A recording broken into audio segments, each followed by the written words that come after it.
Hello, everyone, and welcome to tonight's session of Curse of Strahd. Before we begin tonight's game, you will notice Grizz is not here. What?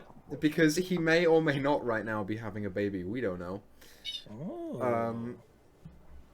Then, in terms of other announcements, follow us on the socials. You know what they are. I say them every week. Baka. This comes out on Friday. It does. So, do you have an announcement? I might as well at this point, because who knows if I had the time to make an actual teaser trailer.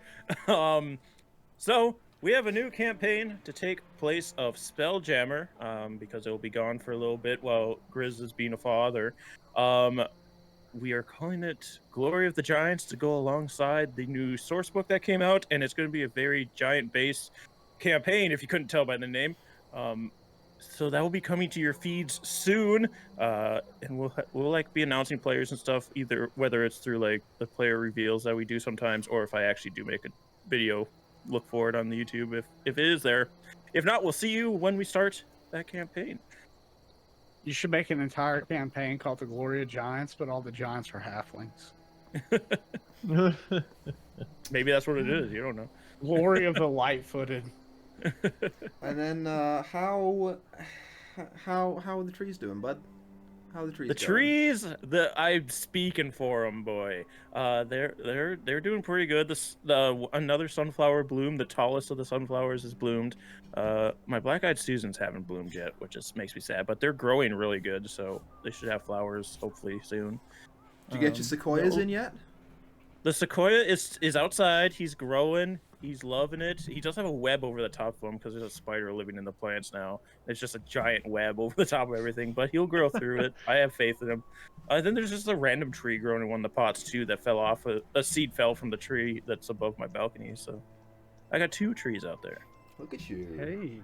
All right, Equa, new plan. Mm-hmm. If I gotta play Zorag at a Comic-Con and you're playing Ivrin, we gotta get Baka to show up as Tarvalar. It has to happen.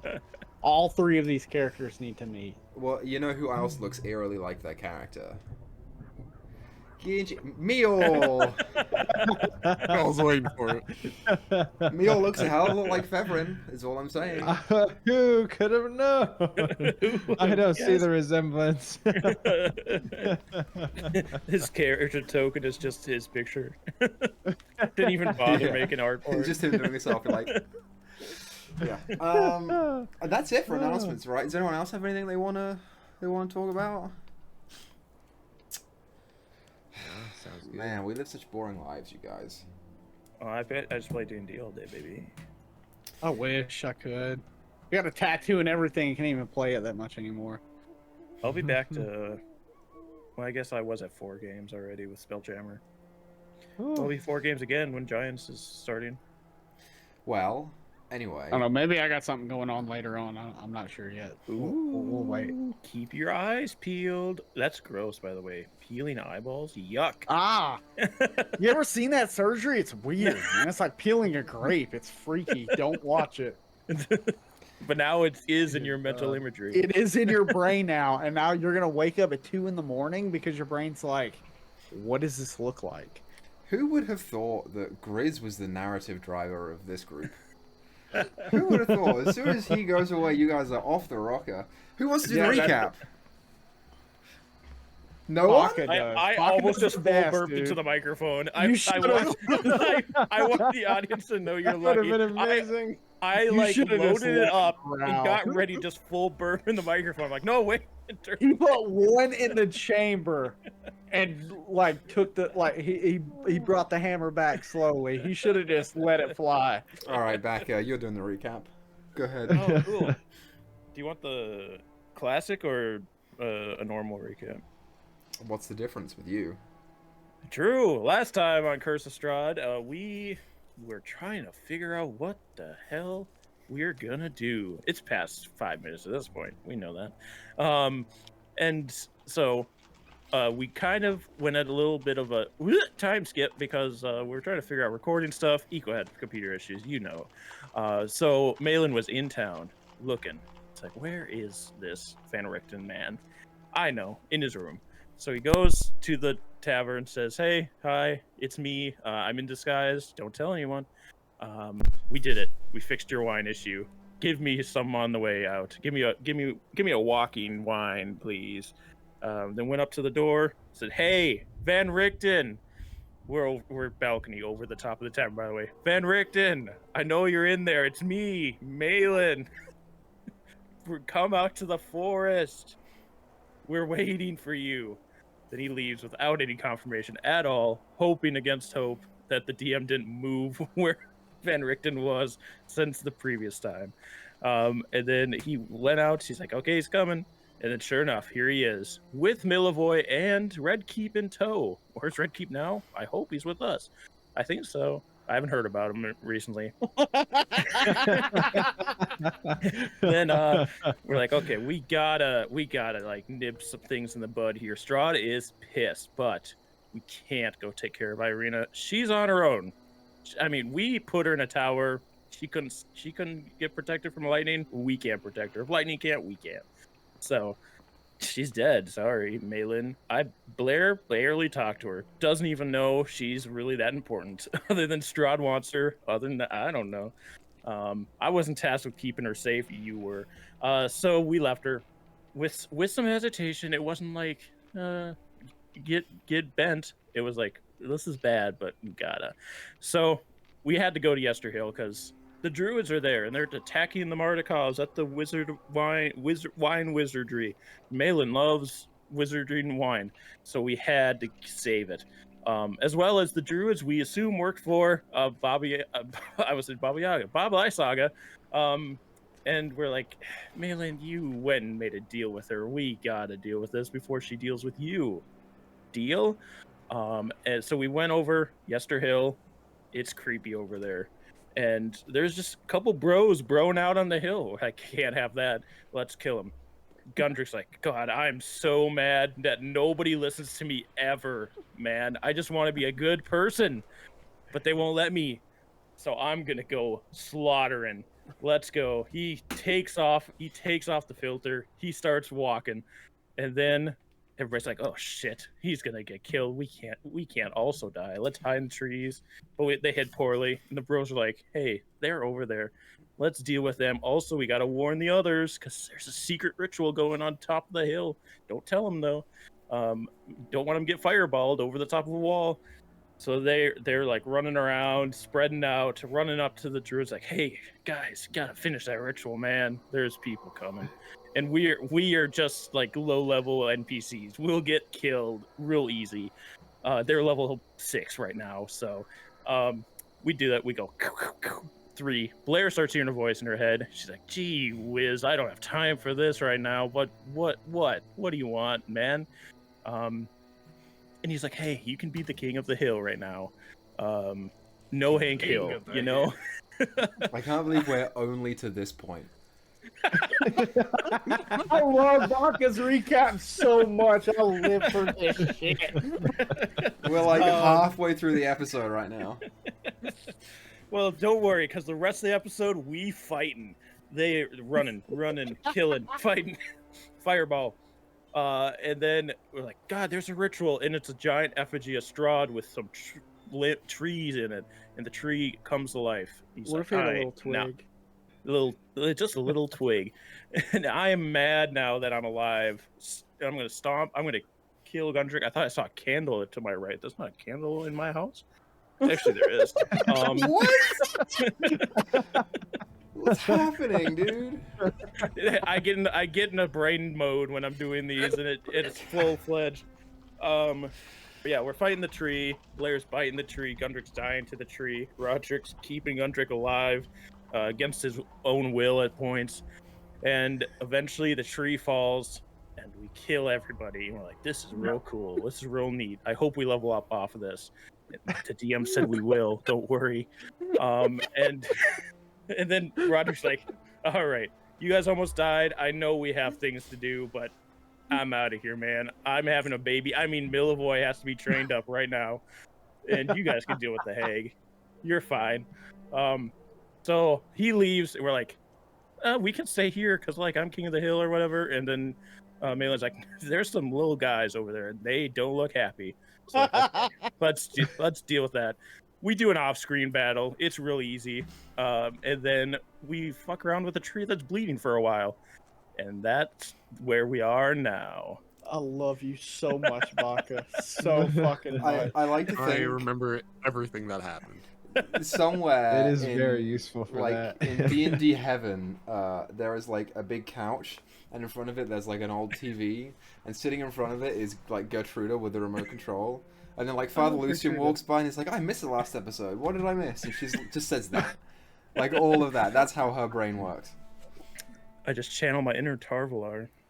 dude. Don't do the voice. I love it so much. I can't wait to hear how you all play Gertruda in your home game. Really, I love Gertruda. because that's you nailed Wait, it. isn't Gertruda the fucking cockatrice? No, that No. was Bernadette. Bernadette. Okay, Already shit. forgot. I Gertruda forgot. was Mad Mary's daughter. Yeah, That, that's the Strahd one that killed. Lauren was like, "Yeah, kill that bitch. Keep Balin." And it was Yeah, like, remember that's a that terrible decision, bud.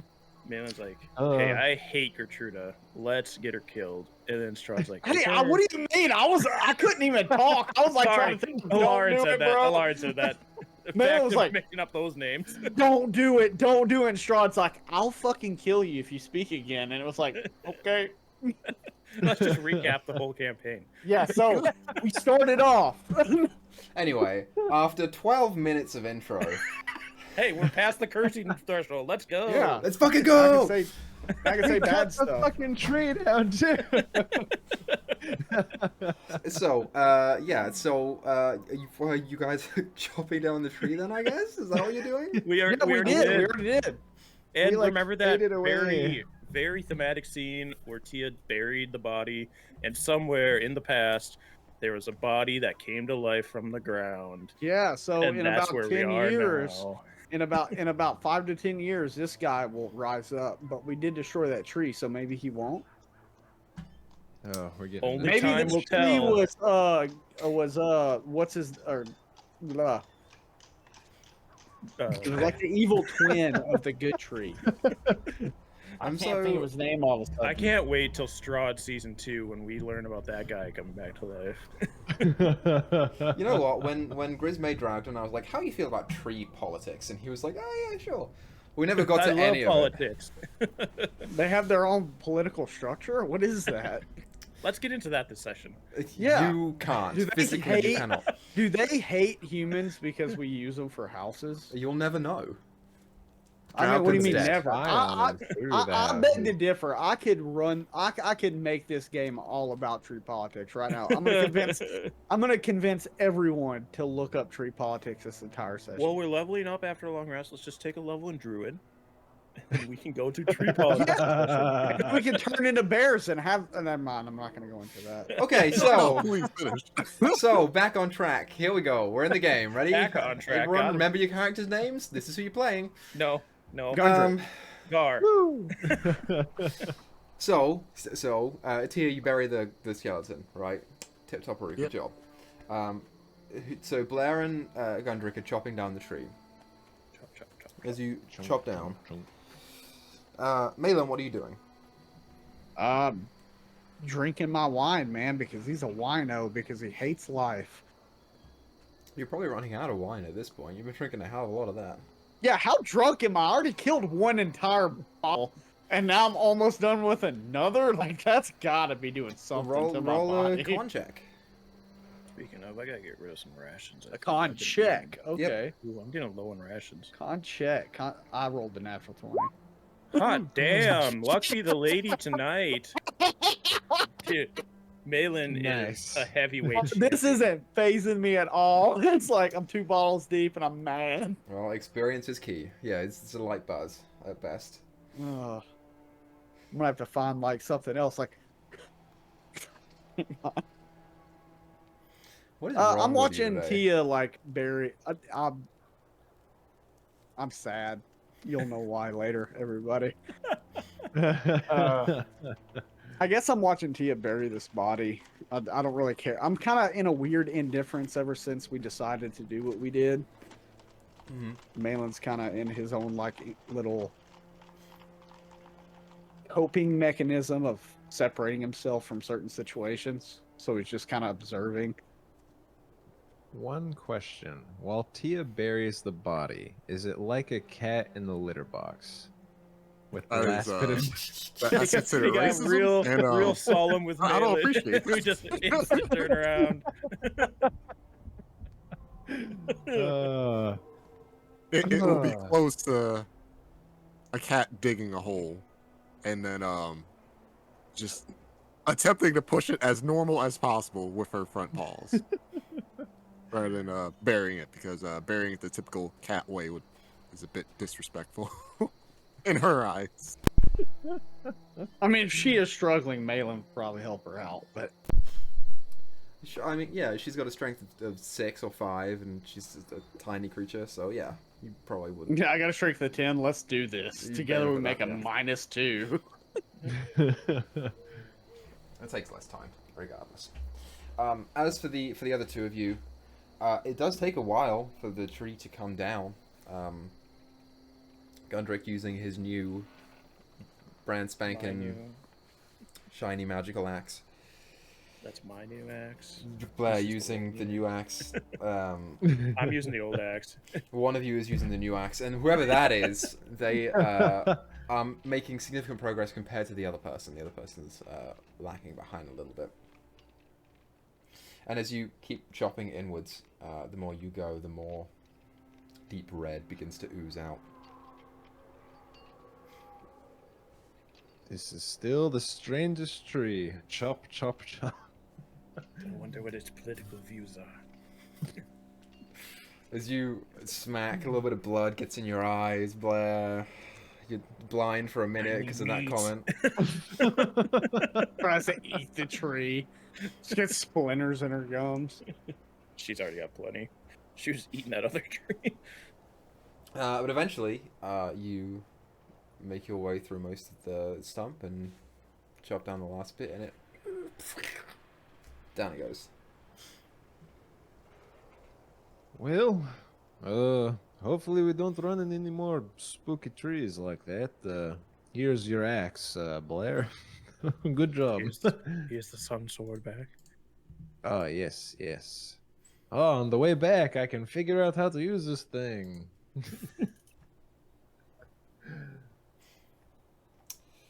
Anything else that you guys want to do?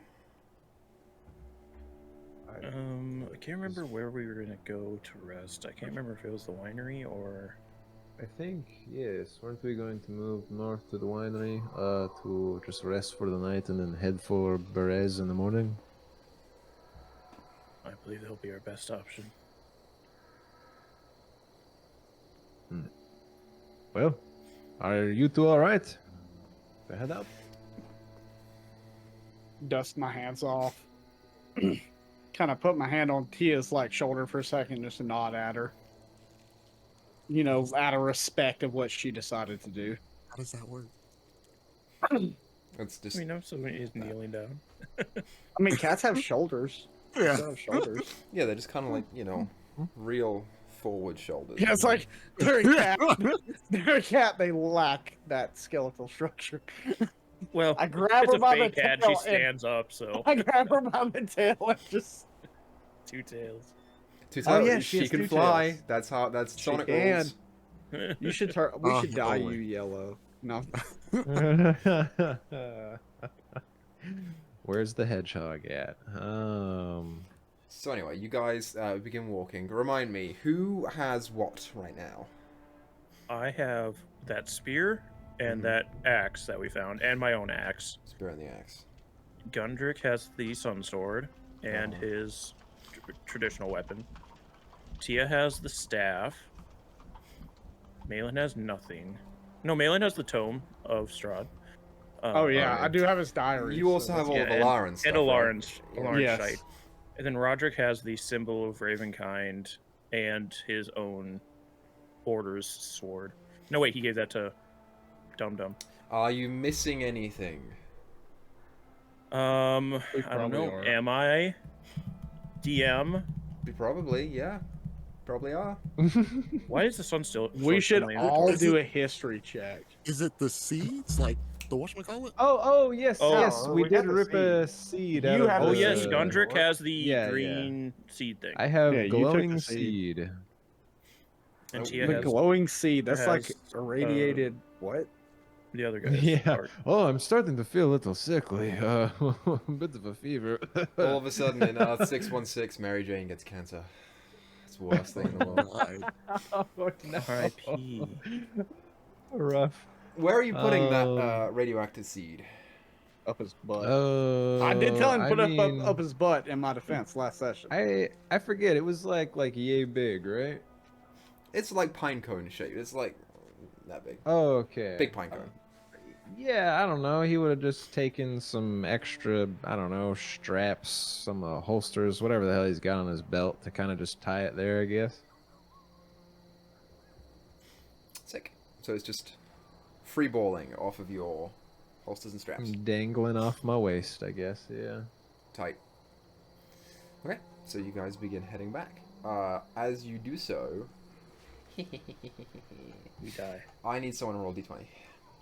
Ooh. Nice. Who's gonna do it? Forgot about this, I'll- didn't you? Okay. Oh, Genji's got it. Let's go. Ooh, Genji's 6. on the Ooh, ball. 6. Let's go. Yeah, 6 is Let's fine. fucking go. You guys start walking up. Thanks, Genji. Yeah.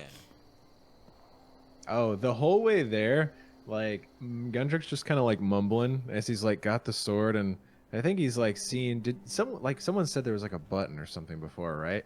Oh, there's not. Okay, we yeah, were he's just making fun just of holding on it. lightsabers when we said that. He's just holding it and focusing on it and just kind of mumbling like, all right, okay, go sword, turn on, flame on, light go here, brightness be bright, just like anything he can think of, like phrases as he tries to attune to it. You know, Gundrick, I mean, I'm not necessarily one with magical items here, but I'm fairly certain if you open your mind to that thing, you'll eventually figure out how to activate it. I don't think there's necessarily a passphrase for it. Oh, my mind is always open, Malin. You have wait till you have time to actually like convene with the sword. It will not speak to you, but you have an emotion and you kind of convene with it in a way, and it'll accept you, or it won't, but I think it will. Have you ever done anything like meditation? I mean, I'd assume that, speaking with your deceased grandmother, however she came to be about your life, were you just sitting there and like contemplating about things, and then suddenly, bam, she was there, and you kind of... The point is, just talking to the weapon isn't going to do anything, I don't believe. You have to learn to Okay. connect with it on a spiritual level. As I take the last sip of my wine and I go, God damn it. All right, open my spirit. I don't know if it'll work out with Babushka, because I think she kind of just showed up one day when I was about to get taken out by a gnoll in some forest. It was very helpful when she smacked him over the back of the head. And just said, hey, what are you doing, little Gundrick? And well, I was like, oh my god, Grandma, what are you doing? Like, Babushka, this doesn't make any sense. You're dead. Was that last night when you were, Oh, no, long time ago. Nasty little fellow. Could have sworn you were... Could have sworn I heard the same story about a dragonborn. I don't know. Haven't run into too many of those though. I feel like they should have tails, that just makes more sense. You know, ever since that one book came out, they seem to have them every now and then. Well, he like makes a really hard face, just kind of looks like he's got to take a shit or something as he like tries to, put emotions into this thing as for the rest of the way. Roll a. Have you tried caressing it or whatnot? Caressing the veiny Don't thing. try to seduce the sword. It'll talk to you Well- when it's ready. Well, you gotta warm up to it. You gotta get it warmed up to you. As somebody That's who not is caressing. convened with the sword, you don't have to do that. Here, are you saying that he should slap that sword on the ass?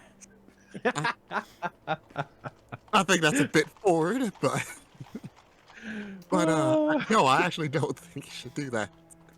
Roll a concentration check for me, Gundrick. This is the only one that you'll ever have to do in this campaign. So like for concentrate. Oh, the con save is for Yeah, you just concentration, do a right? con save for Yeah. Okay. Oh, it's just a check. Oh. Whoops. 9. Yeah, you're concentrating really hard, and you feel a little turtle head poking out. Oops. Yeah. He'll keep following everybody else. Oh, Maybe you're just gonna scratch leave his it ass there. a little bit. You're just gonna leave it. He'll just hope no one notices, and he'll deal with it at the winery. Tia, you've got a passive perception of 17. Yep. Yeah, you noticed it. I kind of glanced at him while he's like, concentrating on the sword, and then I sort of pause for a bit and walking and just stare at him, and then I just keep walking, just without saying a word to him, just head straight. Yeah, is there a reason why you're looking at his butt? Yeah, she looked at him. I thought I saw something. Oh, okay. I mean, teach their own, I suppose. He tries to swig the wine, notices it's empty, and he's like, "God damn it!" Anyways, you guys keep walking along.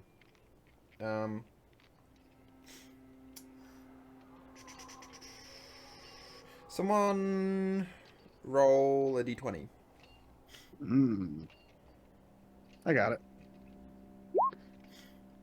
Oh my god. What'd you get? 20. Oh, Wow, look at you. Oh boy. Keep it going. Yeah, Malin. Damn, man, I'm rolling some max numbers tonight, and I'm gonna lose. As you walk up the road towards the winery, and it's a, I wouldn't say it's a short stretch of road, but it's not a super long stretch of road between Yester Hill and the Wizard of Wines. It only takes you 30 or so minutes to get there.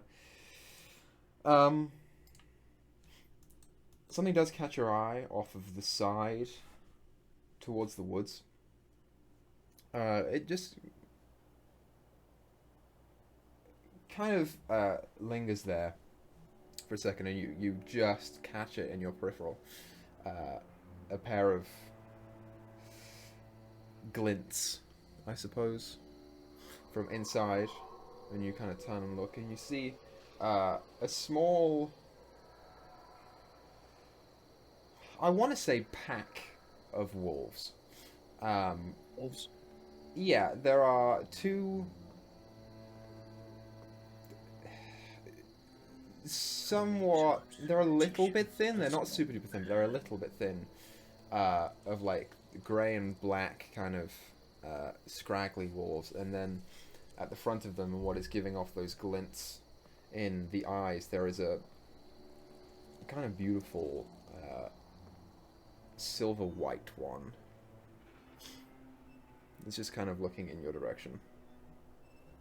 So I imagine as I notice this, I'm kind of holding this empty bottle of wine, and I'm kind of like slowing down as I'm like staring over there. And I'm just going to stare at him. Roll a perception check for me.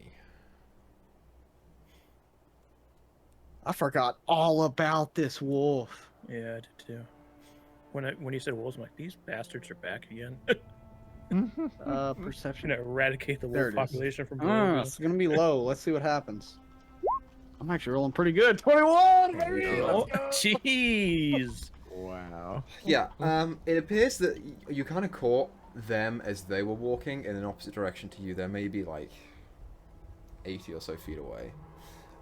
And the other two are, at the time they were still walking, and they just kind of stopped as they noticed what the white one was looking at. But the white one had stopped previously and was looking dead at you. You also can make out,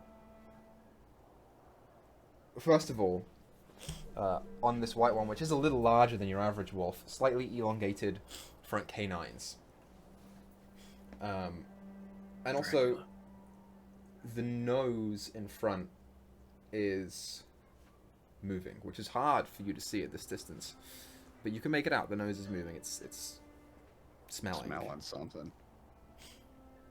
I'm gonna slowly reach into my bag. Like I'm holding this bottle, just bring my sack around. By the way, Red Keep is with me. I tied him up last session. He's Okay. with me. Good to know. So I like reach in and I grab out. Let's see, I got a fair amount of rations here. As you go ahead and put your hand in the bag, as you pull it over, you see the wolf get lower and start snarling. I'm gonna pull out 4 rations, which I imagine are like jerky, you know, something like that. Mm-hmm. As I kind of toss them, I'm gonna try and toss them a fair distance to wherever they're at. Okay.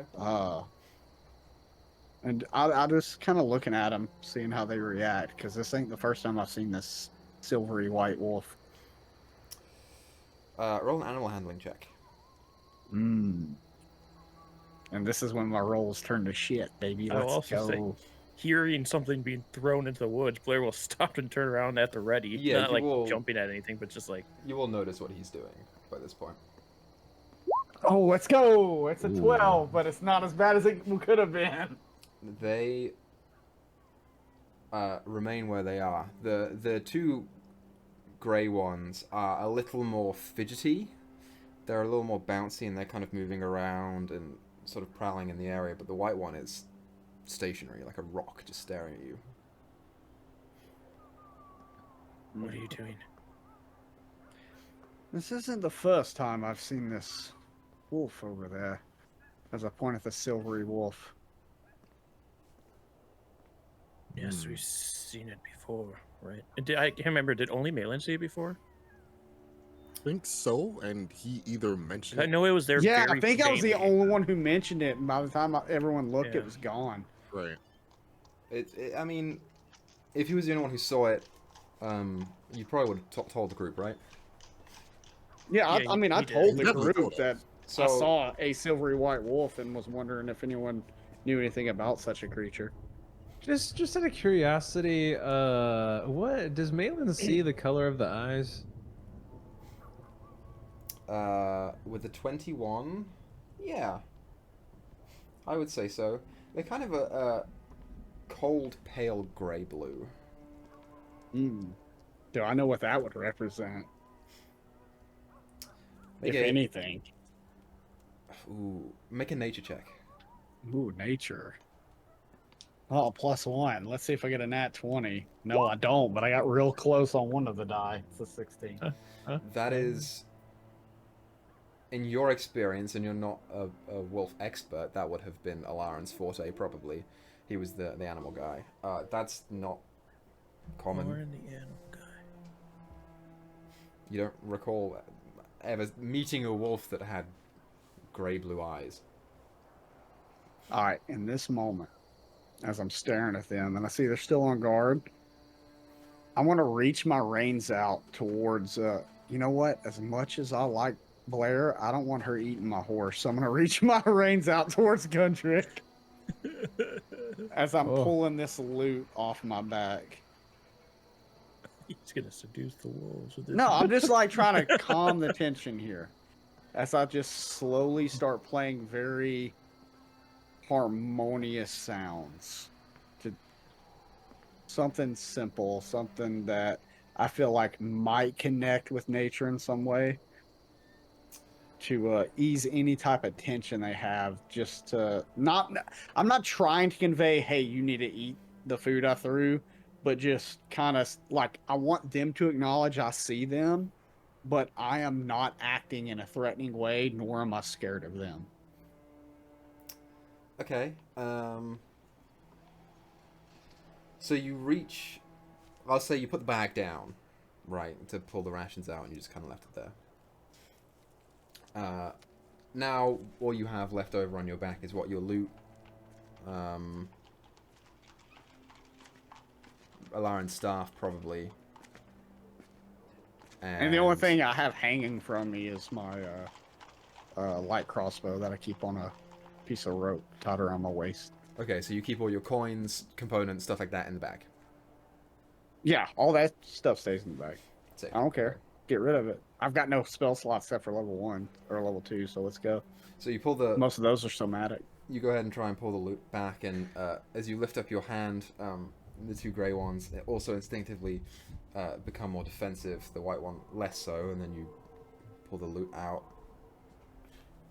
and they recede a little bit. Roll a performance check. I'm good at these. 25. Thank God it was not the nat 1 I just rolled. You begin to play, and you feel something connect with them. The atmosphere becomes a little less hostile, and you aren't sure if it's you moving slightly away from the group to, single yourself out, or if it's just the melody itself, but there is a slight ease to the tension. I just want the dark urge to kill me. But they're still staying where they are. They're not moving forward. As he's like moving slightly closer to the wolf, Blair will just. No, I'm not moving closer to the wolves. I just stopped in the road. Yeah. I'm not moving towards these. Like, Malin's not completely stupid. Like, he's not gonna walk even so, while like you're a playing kid. music to them, she'll just like lean to Gunder's like, I hope you're not rusty with that hammer yet. We might have to save Malin here. Oh, yes, well, I mean, I'm right ready with that, but hopefully they're not werewolves, or else I'll just be kind of tickling them again, but, at least I can stop them, maybe. As he's playing... Hope he knows what he's doing. You see the two back ones kind of look towards the white. There's some communication is happening there. You honestly watch them kind of snap at each other a little bit. The white one still training its eyes on Malin before it stands slightly higher upright and begins walking forward.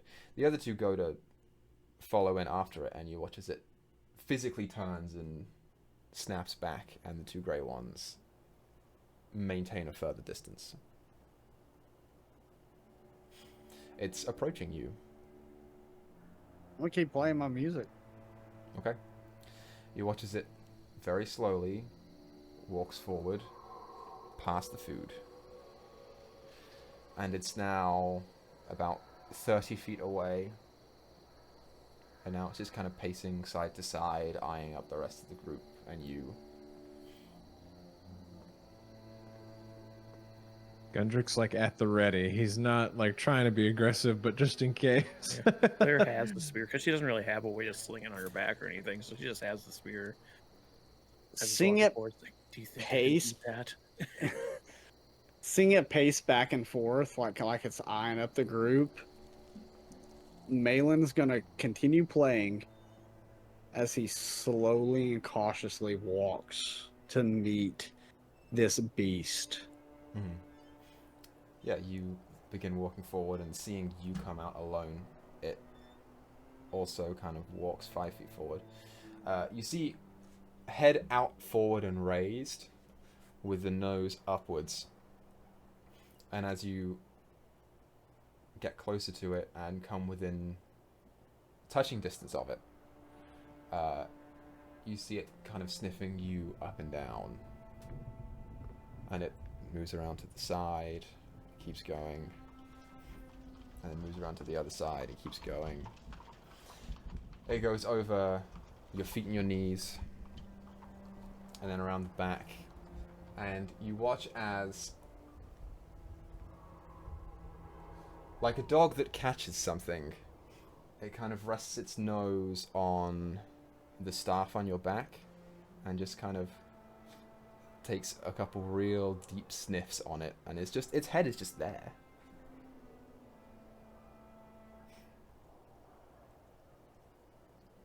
Ooh, this was Strahden's staff.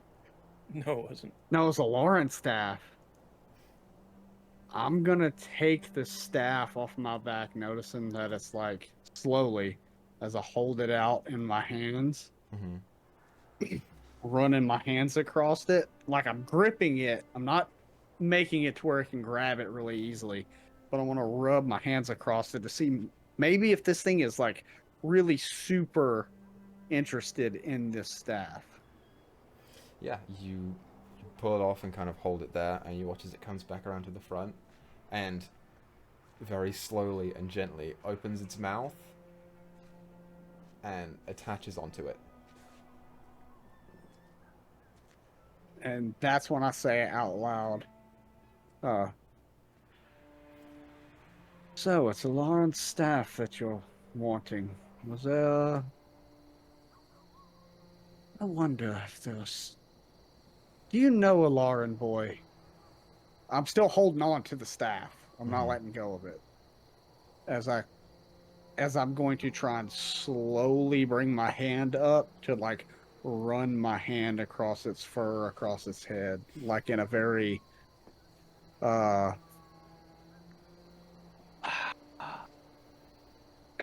manner, I guess. Like it. Roll animal handling check. Cool. The dice tell a story, people. Let's go. Oh, it's gonna be bad. It's okay.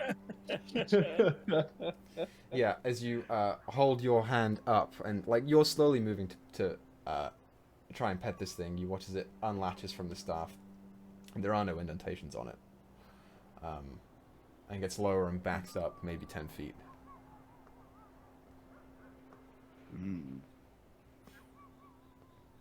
Cool. I don't know what to make of this. Was Alarn's mom a druid? I don't think Alarn... Did Alarn ever mention his mother? I mean, I've got his diary. So, like, I don't think he explicitly mentioned it, but, I mean, he does kind of write down a lot of stuff in there. I feel like there might have been passing mention of, like, occasionally seeing a white wolf, but not exactly being sure. But he probably wouldn't have wrote anything about the story his dad told him when he was a kid, so... So all you know is that Alarn saw a white wolf. Just from time to time. Oh, sweet irony.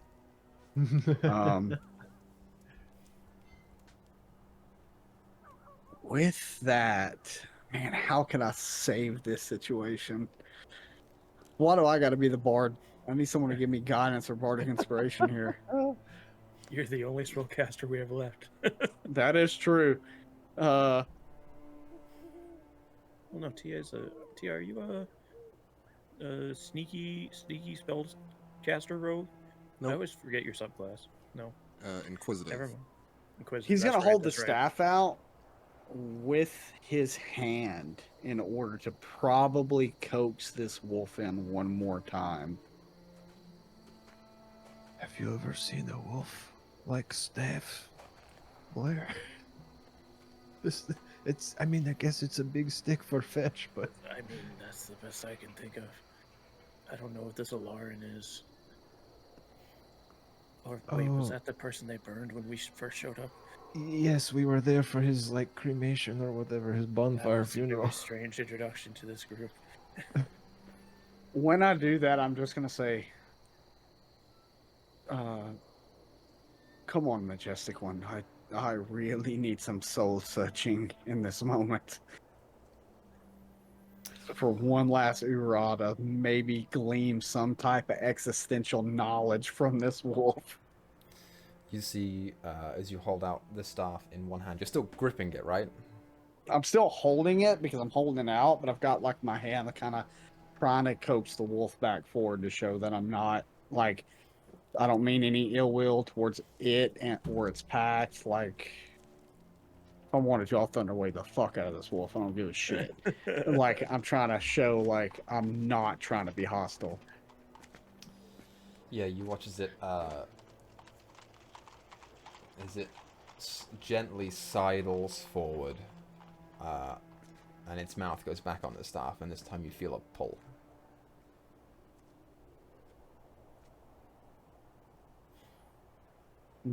Malin's gonna close his eyes, sigh, and he's gonna let go of the staff. You let go, and it breaks free of your grip. You open your eyes again, and the wolf kind of just stays where it is, a few feet away. I want to do something right now. This is gonna be weird. I have the actor feat. Mm-hmm. I have heard Lauren speak multiple times. I am going to recount a passage in Lauren's voice about seeing this wolf. Okay. And I'll just do my own flavor at the end where I go, and so I gave it the staff, and I left it to its own devices, essentially. Like, yeah. So you let go of the staff, and the wolf stands there, it hanging out of its mouth, and it just kind of staring and slowly breathing. And then you begin speaking in Alarin's voice, reciting a passage that he had written in his diary. And as you do so, it lies down right in front of you. what the fuck? Seeing that it is reacting to this, I am going to...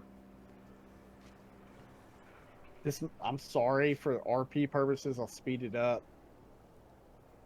Keep saying Lauren's voice, but I want to read out loud the last passage, which I know me and Meyore have talked about how he hoped he had done right,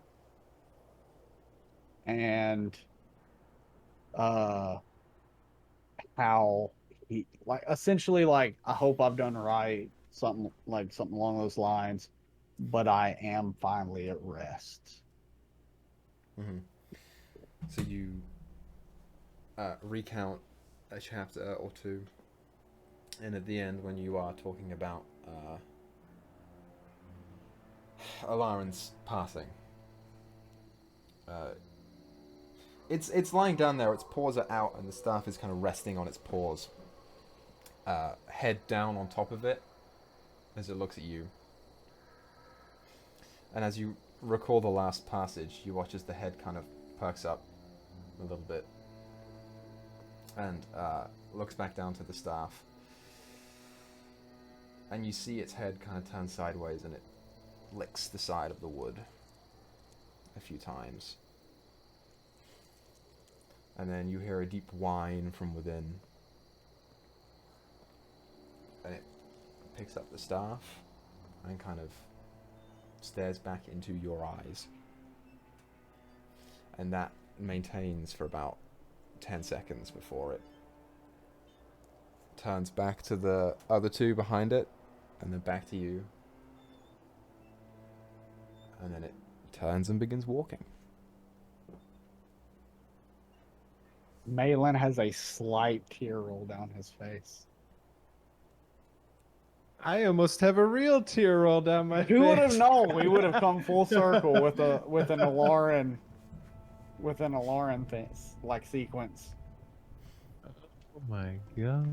This is why we watch Swindler's Den, folks. We Hell come for yeah. the recaps and we stay for these moments. Let's go. Man, I never would have suspected anything left of Alarin. That was good. I like that. So Malin's gonna stand up as he watches this wolf walk away. This kind of affected him in some way, where it's like he's been reading Alarin's journal, and given recent events, like, he doesn't know exactly what he should be doing, and so he's looking at Alarin and, like, what he did, and how even though he disagreed with it, it was someone who did in fact try, whereas Malin hasn't been trying. And he kind of takes that moment in where at the same time he doesn't know exactly like if it was the fact that he was speaking as Lauren, but the wolf did seem very interested in a very specific thing Lauren had in his possession. And he noticed like a reaction when he spoke in Lauren's voice. So he's taking a little solace in the fact that maybe there's something to be gleaned from this encounter. Yeah, absolutely.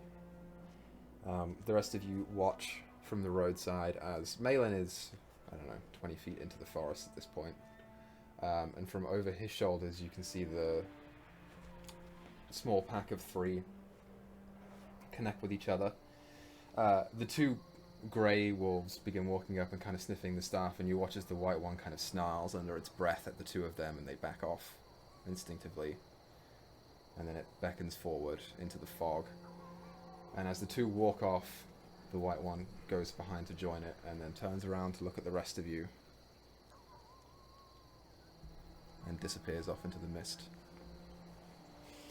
I Most of really you have hope no there idea. wasn't a powerful spell put inside that staff. Well, I hope you're right. I mean, they didn't try to attack us, even though we are quite easy prey at the moment. So hopefully they are. I don't know. I mean, that was strange. Yes, I mean, would a normal wolf do something like that? I suspect that wolf knew someone that me and Tia once knew. And that wolf had a purpose. Hmm. Well, well, yeah, I guess. Hopefully, you did right. I mean, oh, very strange, but also out of character. God damn, Eek was fucking awesome. Thanks, man. I was hoping that Silver Wolf would come back, but I completely forgot about it, man. I was like, oh, this is all a tie-in. Let's go. Yeah, you guys think that just because you write this backstory shit and then you die that I'm going to forget about it? No. Yeah, well, let the dying characters have their resolve, their resolutions. Oh man, holy hell! You know what that means, right? A tree person is going to come out and talk to Tia later. Oh, Yeah, I'll geez. put the loot back on my back and grab my bag and be like, well, at least one good thing, I feel like it was a good thing, happened today. That is true. We also had our victory at the hill. Maybe we are not so doomed as we think. I don't know. I get this weird feeling. Kind of weird feeling, like a wolf walking up to you and taking a staff from you. Weird, or The kind of weird feeling that doesn't make you feel threatened by wolves approaching you. I'll be the weird feeling that you get in your stomach. You try to hold it in, but you can't. You mean when you have to shit really bad and you've got to find a bathroom? Yeah, and it apparently a little bit leaks out. Tia, there's plenty of woods Oh. around here if you have to go to the bathroom. Yes, No, I mean, That's I right. don't. I mean, I'm But- inside on what she's talking about. Is she eyeballing someone right now? Like, No, she's not. Yeah, down in the trenches, I know exactly what you're talking about. I- Sometimes you're stuck really? down there for days, no time, no paper.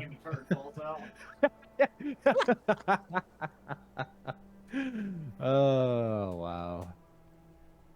Oh, thank you for that, Tia. That was good. Yeah, I feel like this has been quite the way to end the day. Helped uplift my spirits a little bit. Well, if the wolves aren't going to eat them, she's going to push past Gundrick and go and get the rations off the ground and start eating them. Oh man. Well, We can't be too much further now, can we? So you press on. Coming along the road and around the left bend to head towards the winery, you see the familiar squatted factory-esque building. Walking up to it, you, even in the tree that you first met Davian next to, you hear the call of ravens, and see the backlit flutter of wings above the roof of the building. Your presence is known and welcomed here. You approach into the front doors, and you are welcomed back to the site of the winery. Where is the map? Oh, I forgot where I put it. There it is.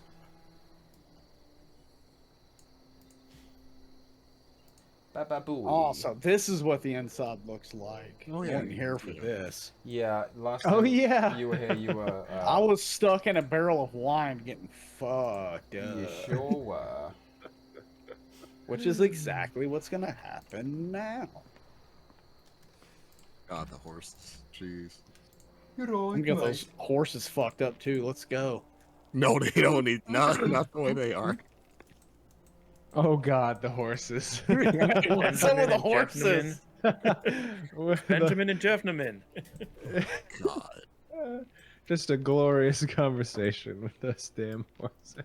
So you guys would be right about... Few Yeah, brain Tia cells didn't are try left. talking to the damn wolf while we're out there. I can't. I talked to the saber-tooth tiger earlier in the day. Oh, that's still the same. Oh, guy. damn it, man. We could have made that scene. No, so much trust me, more I special. would have, but I didn't. I was like looking around. I was like, damn, Malin can't speak with animals. Zavros could, though. Zavros would be perfect for this situation. If only we were all rangers. Yep. As we like walk up, does it like do we like see any light or anything anywhere? I know we saw like flutter of raven wings, but just trying to like see if anyone's home. Yeah, The Mardikovs. the lights are on inside, and you walk in, and it's dimly like lantern lit around. People do come and go. The Martikovs are a big family, so there are probably 5 or 6 of them here right now in person form, who will just walk in and out, and they greet you and say hi, and then toddle off going about the business that they have here. You know, they live here, so... But, you know, you're welcome to stay, essentially, as long as you want. Gotcha. Perhaps we should find the old man and give him this seed. He was asking us to look for them. I don't know if he needs both specifically, but at least he'll have this one. Yes, I you don't see said- the harm in it as I reach my empty bottle inside this vat of wine just to fill it up. You have an instant flashback to this same large vat of wine that you drank from before and immediately got knocked out. I'd gladly fill that bottle up. Yeah, hopefully that's better now. Maybe I'll just take sips this time, you know? Just sips, not gulps. Yeah, so you're looking to find Davian? Ah, yes, Damien, old man Mortikov. Davian. Before we go Davian. to Blair gets a little bit of a flashback. I don't remember if I did this or not, but she has a little bit of a flashback, and then she just cracks Gundrick on the back of the head. Just a reminder, we don't go around telling people about my condition, Gundrick. It's not free information for everybody to know about. They're not all as accepting as you are. I try to remember. Did Gundrick tell them about Blair? You told Barry. You told He's like, Barry. oh, Hell we know yeah. somebody that changes too. Oh, yes, I understand. But Uh, Barry's cool though, right? He was very strong, very strong. Didn't That's the Barry only Kind of life die? flaked we've on us lost. when we got to Kresk. Oh, he left. I thought he was dead. No, he just kind of flaked out on us. I'll take a sip of the wine that knocked me out previously. The last person Drops the to ground. see Barry was Roderick when he shooed him out of the garbage cans. Yep. Yeah, well, that was unconfirmed. That was just a bear. So that wasn't Barry. You don't know. Oh yeah, Barry was the werebear. I forgot about that. It's never been confirmed. Yeah, He was a I werebear. wasn't here for that episode, so He's not a werebear, don't worry. So you take a swig of the wine, and I need you to make a... I think it's a Is wine still poisoned? saving throw? Constitution saving throw. I Oh, believe wine. so. Okay, let's go. Let's go, bitch. 21. I built up a tolerance in 12 God, hours. You're rolling good today. Man. Let's go take on Strahd. Yeah, let's Right. do it. Fuck it. Malin's feeling frisky. Okay, yeah. Not for Strahd. It tastes kind of bad, like it's old, and something died in it. Oh, I pour it out. But you don't notice any other effects, Well, it'd probably be best if I found a sealed cask. We'll pour that out and go find a sealed cask. Yeah, it doesn't take you long to find one. It's a winery. We'll fill it up there. Okay. And while Malin does that, the rest of Yins.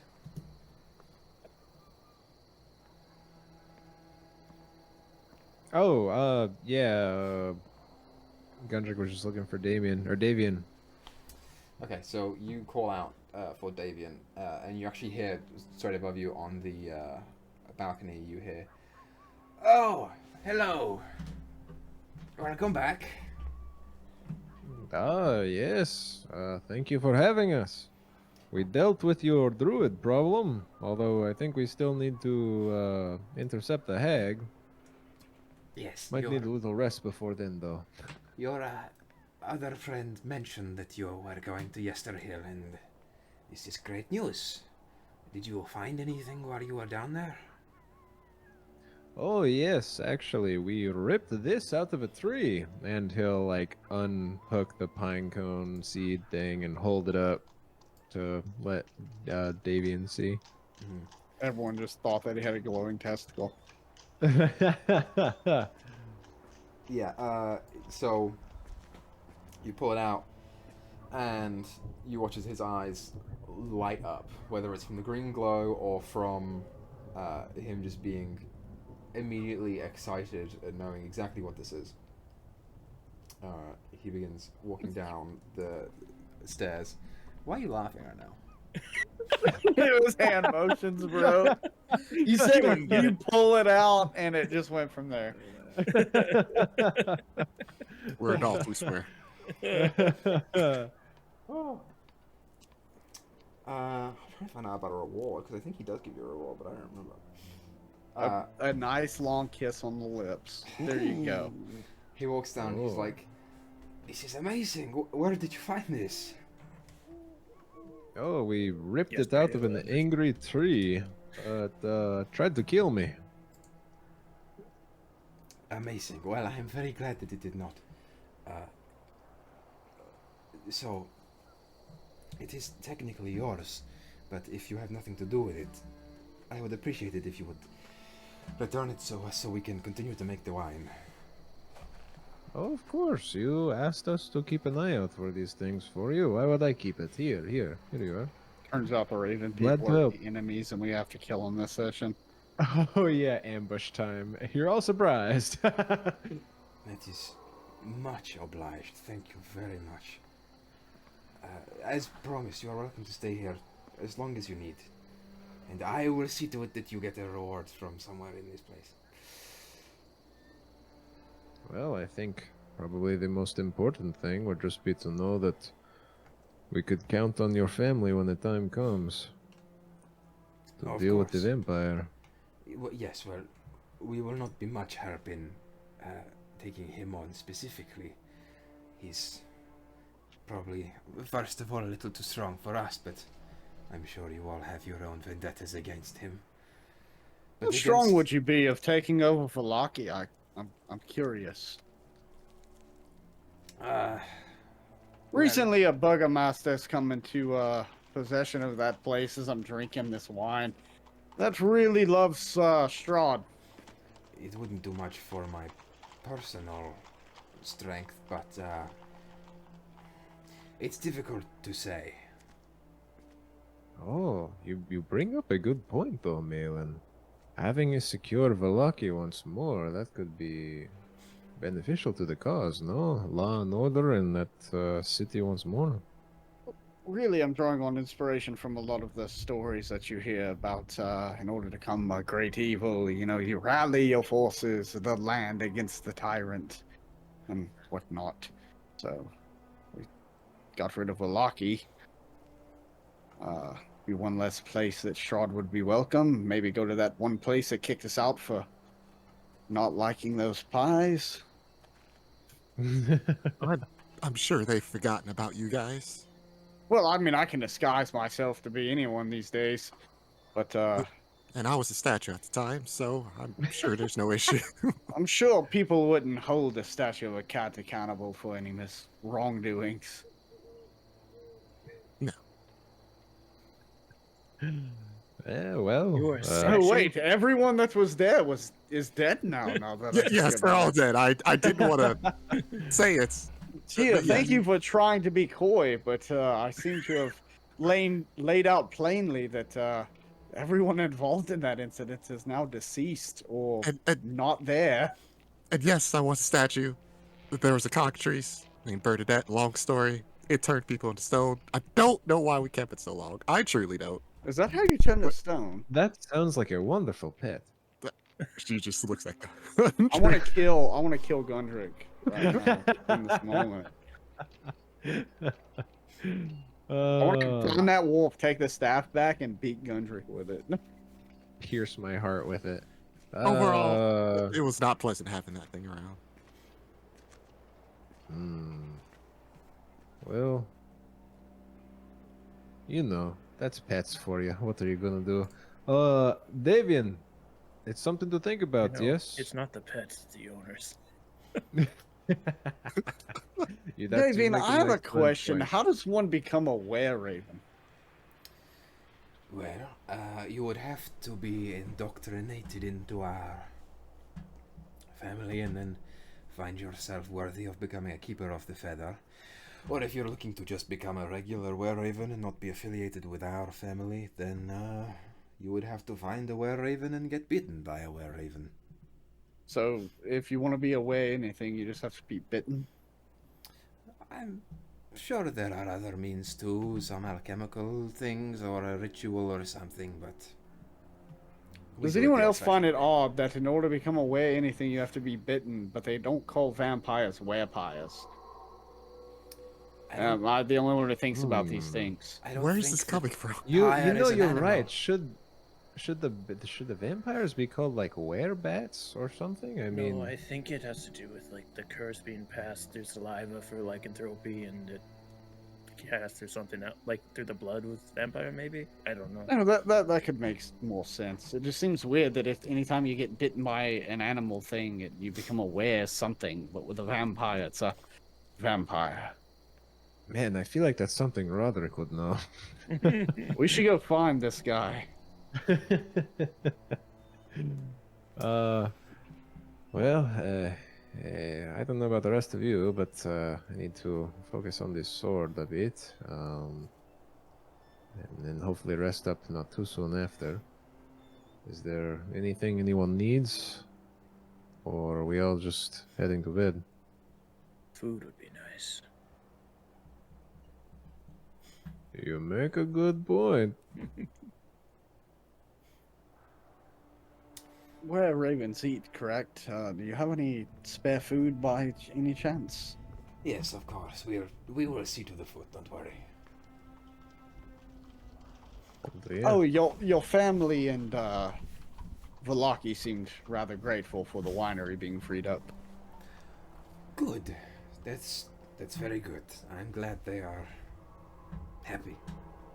By the way, is there any tension, like, between you two, maybe? You know what? It's been a long day. We will continue to discuss this later. You have tuning to do and such. So, True, true. I don't mean to pry. I just want to say that, given the land and the circumstances, it probably wouldn't be a bad idea to try and amend any broken twigs between you two. yes. There may be a point where you're not able to. Well, it's times in Barovia have been decreasing in terms of morale and livability and morality, and just in general atmosphere. Things have been on the decline for some time. I thought they were truly going to go down and into the muck as of the past few months. But it is interesting because of you, or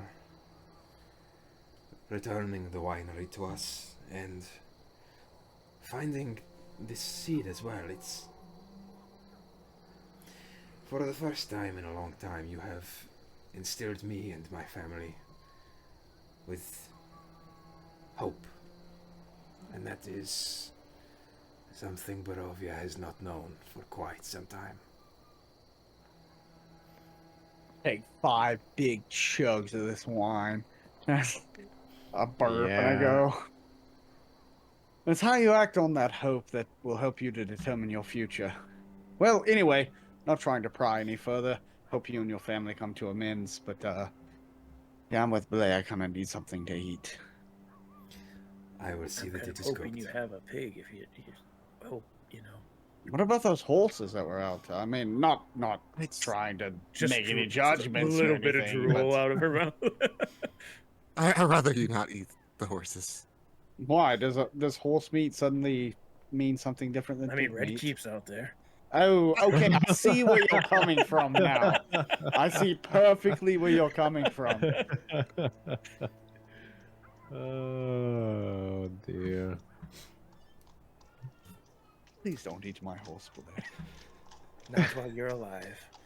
Even when I'm dead, please don't. Let him gallivant across this dreary All wasteland. right, I'll let him run and then I'll hunt him.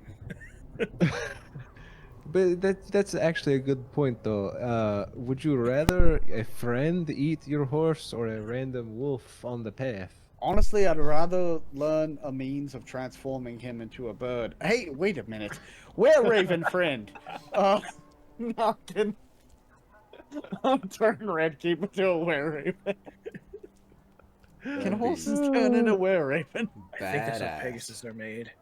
I'm getting a sense of deja vu, honestly. I feel like getting we've- also Ass starts. flying into the Strahd castle with a horse with raven feathers. What? Yeah, now we're getting real deep into like 13-year-old fan fiction. Hell yeah, dude. That's what D&D is, baby. Attack of the. And then my horse had raven wings, and it killed Strahd. Because it had a big, I mean, teeth. Anyway, so food is prepared and given to you all. It's not anything crazy. It's not much. It's certainly not more than Canaan's magnificent mansion. But it'll do you for the day. The rest of the family all pop in and eat at various points as well, and then leave. And as the day goes on and it becomes time for you to settle down, the ravens all go and take their rest. I assume all of you are taking watches.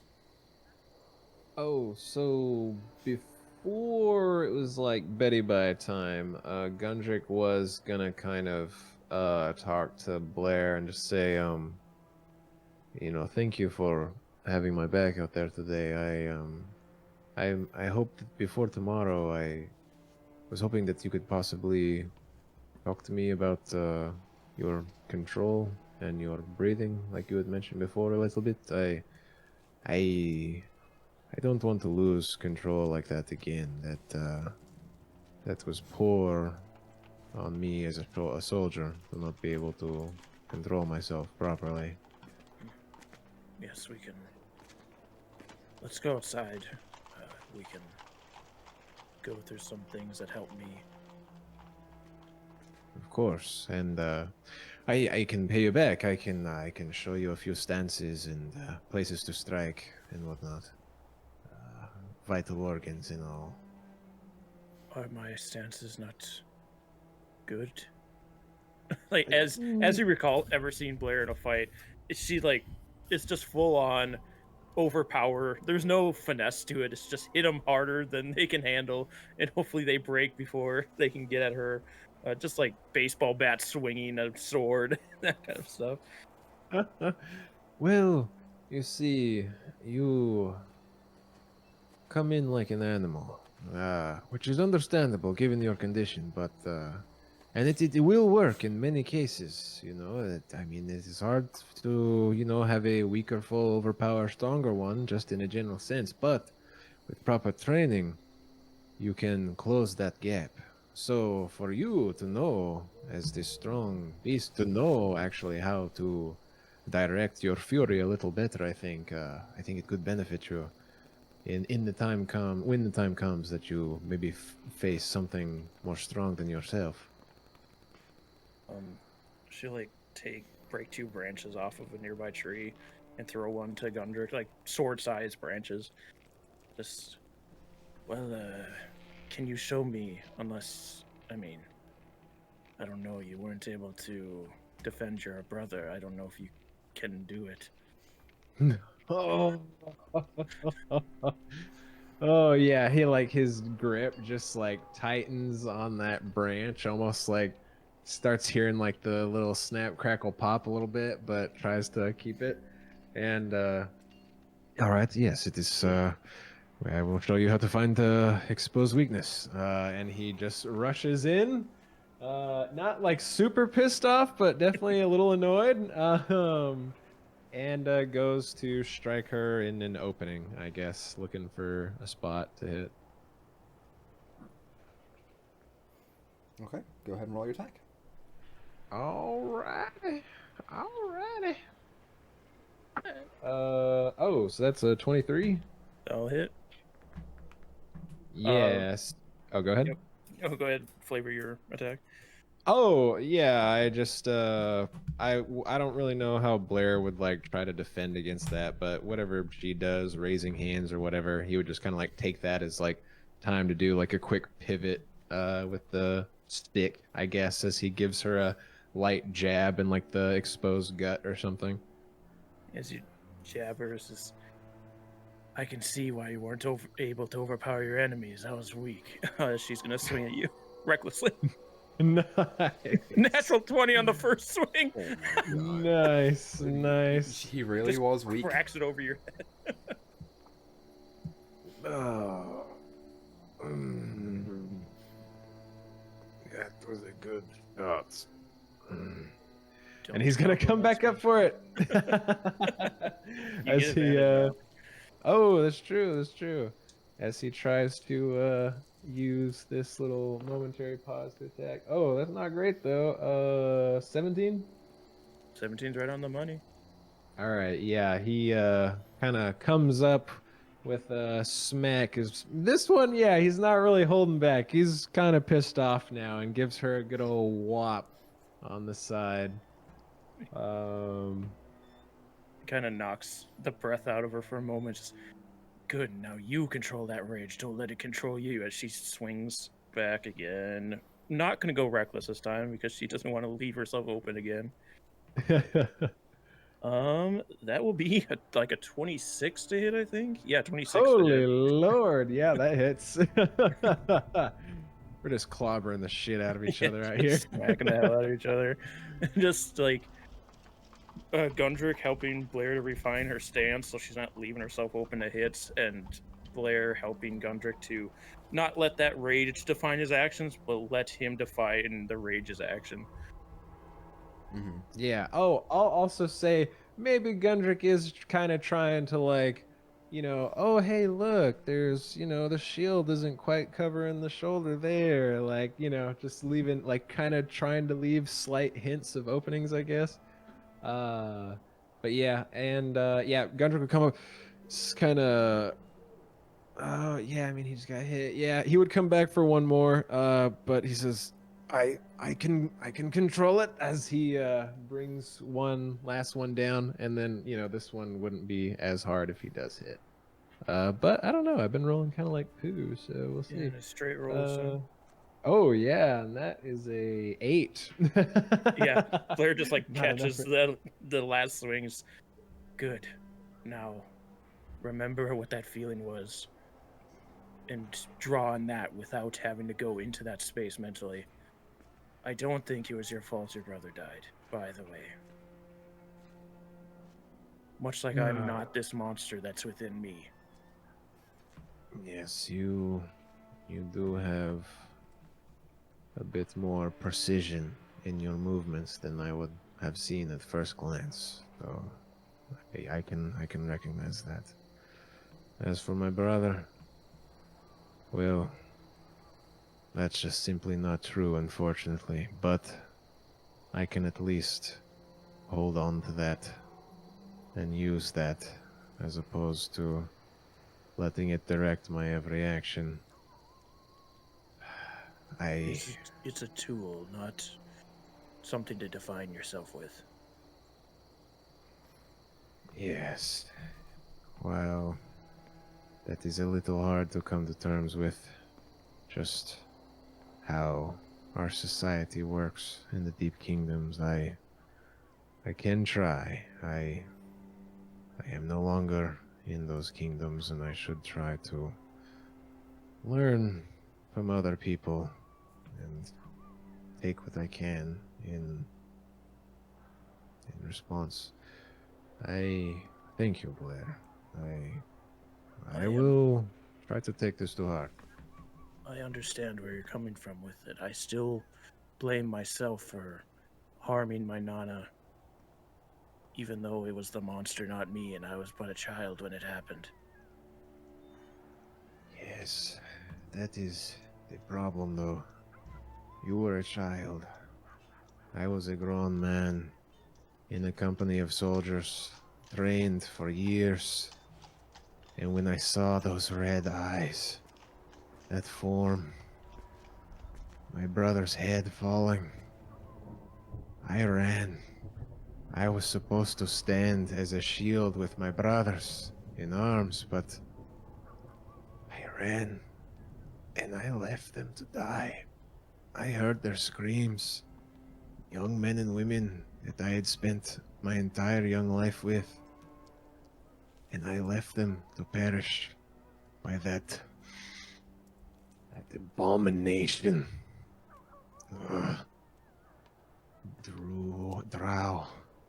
Blood magic. Creating that foul beast. He's like kind of like about to break the stick, but then he like kind of takes that deep breath.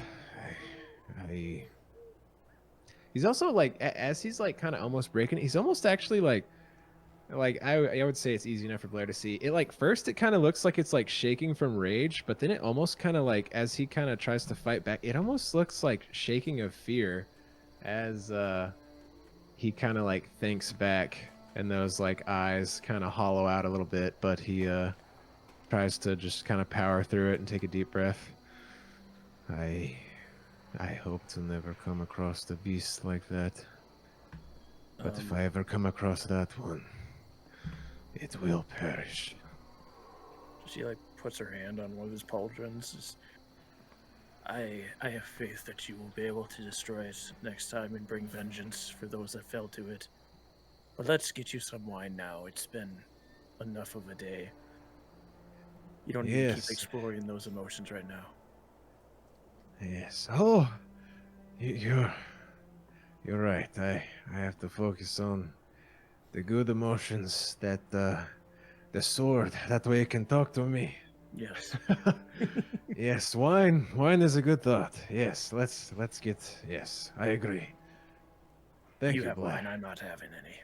You know the Wendigo and all. Oh, yes. All right. I'll drink enough for the both of us. And he'll kind of perk up and start walking back inside to start, enjoying the party a little bit more. Okay. Anything else that you guys want to do before you hit the hay? Gundrick will just try the attuning thing on his watch for the night. Okay, sure. So, do you want to take first watch then? Sure. Does anyone want to take it with Gundrick? Then alone you are. Malin, are you human? Right? Yeah, Melee's human. Okay. You're probably drunk though, right? As far as we know, yeah. Because you and me should have watches with people with dark vision, so that we're not just dinking around and looking in the dark. All that considered, He's probably Malin's drunk. probably gonna like kind of sit off on his own Fair enough. Yeah, I can do watch if that by myself. happens. We're fairly safe here. I'm not super worried about it. But like when we're out in the wilds, we should have Blair with some, but she can actually see what's going on. Oh man. But yeah, we can. I assume Gundrick, Blair, Tia take watches. I don't know if Maitland wanted to take one or not, or if he just wants to. I mean, I'm gonna take Have a one, moment. but it'll Okay. be he'll be mostly by himself. Okay, so Blair, do you want to take it with Gundrick or with Tia? Because they both have dark vision, I believe. I'll take it with Tia. It'll be awkward because they don't talk to each other very often. I'll take it with Tia. Sure. I already so, had my. I already talked to Gundrick for enough. So Gundrick, as you begin to take your watch, go ahead and roll your perception check. All right. Yeah, I assume he'd be like just kind of patrolling the grounds a little bit, I guess. Perception 14. If only it was the Doip rule. Toy rule, double Doip rules. 14s. Let's go. Yeah, you bud. you spend a couple hours just patrolling and keeping an eye out for anything that would be amiss. And, you hear the same sounds that you hear in all of Barovia: the faint howling of wolves, the snapping of tree branches, and the cawing of crows. And some of it does draw your attention, and you keep more of an avid eye on those spots.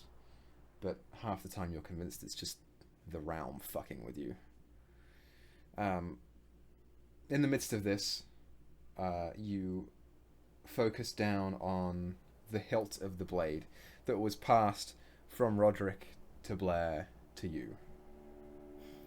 And as you begin your attunement process, you reach your essence out, what makes you you, in an attempt to connect with whatever is inside the sword.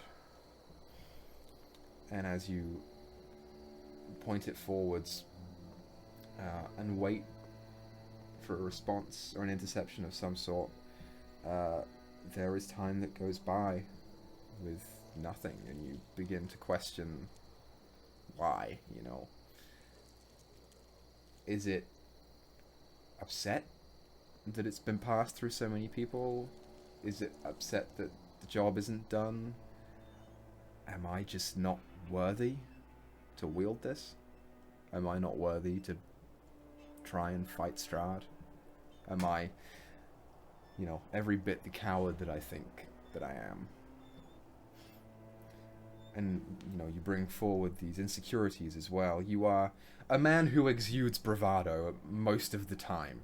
And confidence is kind of your forte, but underneath there is confidence issues. You have maybe some doubts about yourself due to your past actions, and when you bring these forward, you feel a connective point with the blade, and it begins transmitting emotions back to you, where you feel it's not reassurance. It's not reassuring you that you are enough. It's reminding you of the goal. It's understanding what you want and what it wants, and finding a common point.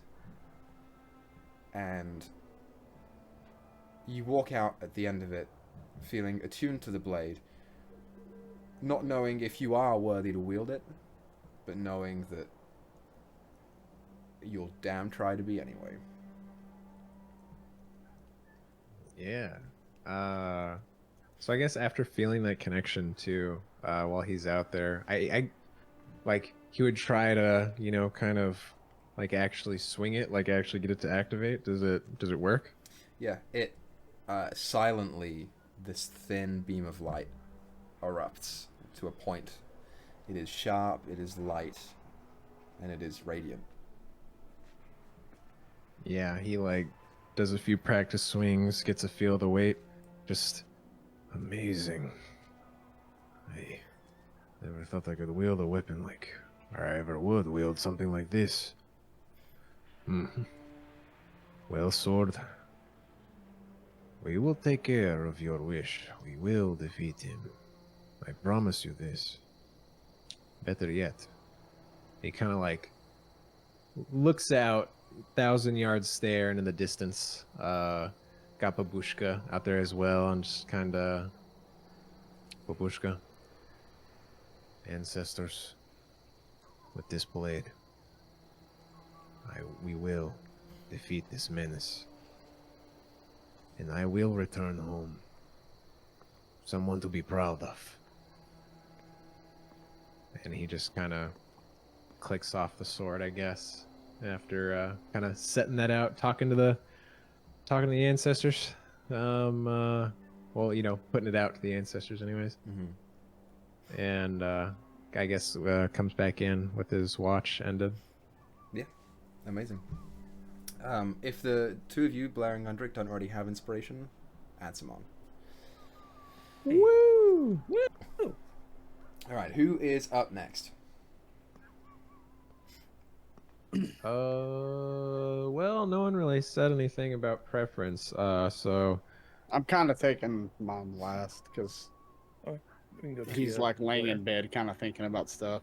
He'll probably be exhausted level 1. Good, Nice. good. Good for us. Yeah. But I don't know. I mean, he's sleeping because he is getting drunk, but he's thinking about things until someone wakes him up. Like he's probably having some weird dreams. It's girls' night time. Woohoo! Yeah, he'll. Oh, dear. Here, wake up. It's time. You want to take Blair out there with you? I think we heard something. Yeah, let's. Sure, I can do that. Yeah, she can't see as well as you and I out in the dark, so yeah, that'd probably help. Also, it's he'll go wake up Blair, and Blair, it worked. The blade, Just it eyes works. shoot open. Not as much Night Terrorist Night, but still like Oh. Why did you wake me up for this bullshit? bite his neck. Kills him. Oh, and yes, it's also time. I figured you could watch with the. Oh yes, of course. Well, good. I'm glad. It works for you. Yes, this will be a great weapon. Well, anyways, I need to go sleep because I don't know if any of you saw, but I kind of got quite a few chunks taken out of me by that tree. That tree knocked you out pretty hard. You might have a concussion. I would maybe don't sleep. Maybe that's why I felt a little strange earlier. All right, it'll be fine. I've definitely had several of those before. And I couldn't tell. And he'll go find whatever spot has been made out for them to sleep. Sure. So, Blair and Tia, you both awaken, and you can begin your patrol of the grounds if you wish. Both of you roll perception checks. I have disadvantage. You sure do. Oh hell. Oh, well, 19. 9. So, Hey, that's what I roll. Blair, you begin walking alongside Tia for a little bit, and then you realize that first of all you can't see anything. Second of all, you are barely hearing anything. And you decide it's probably better off for you to just sit on the steps. And Yeah, keep an ear out that way instead. Without the Wendigo being in control, I can't make heads or tails of anything. And we don't want that taking watch. It won't be a watch. Well, yeah, I guess that would make sense. I'm gonna go, like, look over the spear a little bit. Let me know if you need me at all. Sure. Yeah, she'll, like, sit on the steps and, like, look at the... Were there engravings on the spears? Pole? You are looking at the spear, and as best you can tell, it's kind of like a primal weapon. It's just a rusted iron blade with thick pointed end, looped in bandages that are... The whole blade is caked in blood and a little bit of rust. It's surprising that it still is the way that it is. Well, it's a little cliche to have a monster have a primal weapon like this, but if it does the job, it's better than a woodcutter's axe, I suppose. If it's as powerful as it seems. The words woodcutter's axe echoes. I feel like that's a Here's nod mine. to something. No, Oh, she just John. she has a woodcutter's axe. Oh, that I was just her felt that like was it her was first a nod weapon. to something. No, that was her first weapon, and then she has two, like, full woodcutter's axe on her hips, and the spear as well. She's becoming a RPG character essentially, just loading up with weapons. But yeah, she started with a woodcutter's axe. So, as a note to you, Blair, this spear does require attunement. Ooh, well, that's what I'm attempting to do then. Sick. So, you... Freaking sick. When you try and focus your energy into this weapon, you don't so much feel a presence returning it. The spear does not house an entity, it is just a spear. And in realization of this, you change up your mindset towards it and instead begin practicing wielding it, figuring out the best ways to attack. Especially because it's a new weapon for her, essentially. She's been using an axe and a sword in much different fighting style. Exactly. You, over the next hour, do manage to attune to it, and you can add... You use roll 20, right? Yes. So you get this weapon. Blair. Blah. There it be. It's not bad. Ain't no bad. There it is. Oh, baby. As for you, Tia, patrolling around, there's nothing serious catching your attention right now, other than you just, every now and then look back to see Blair practicing a new form or a new attack.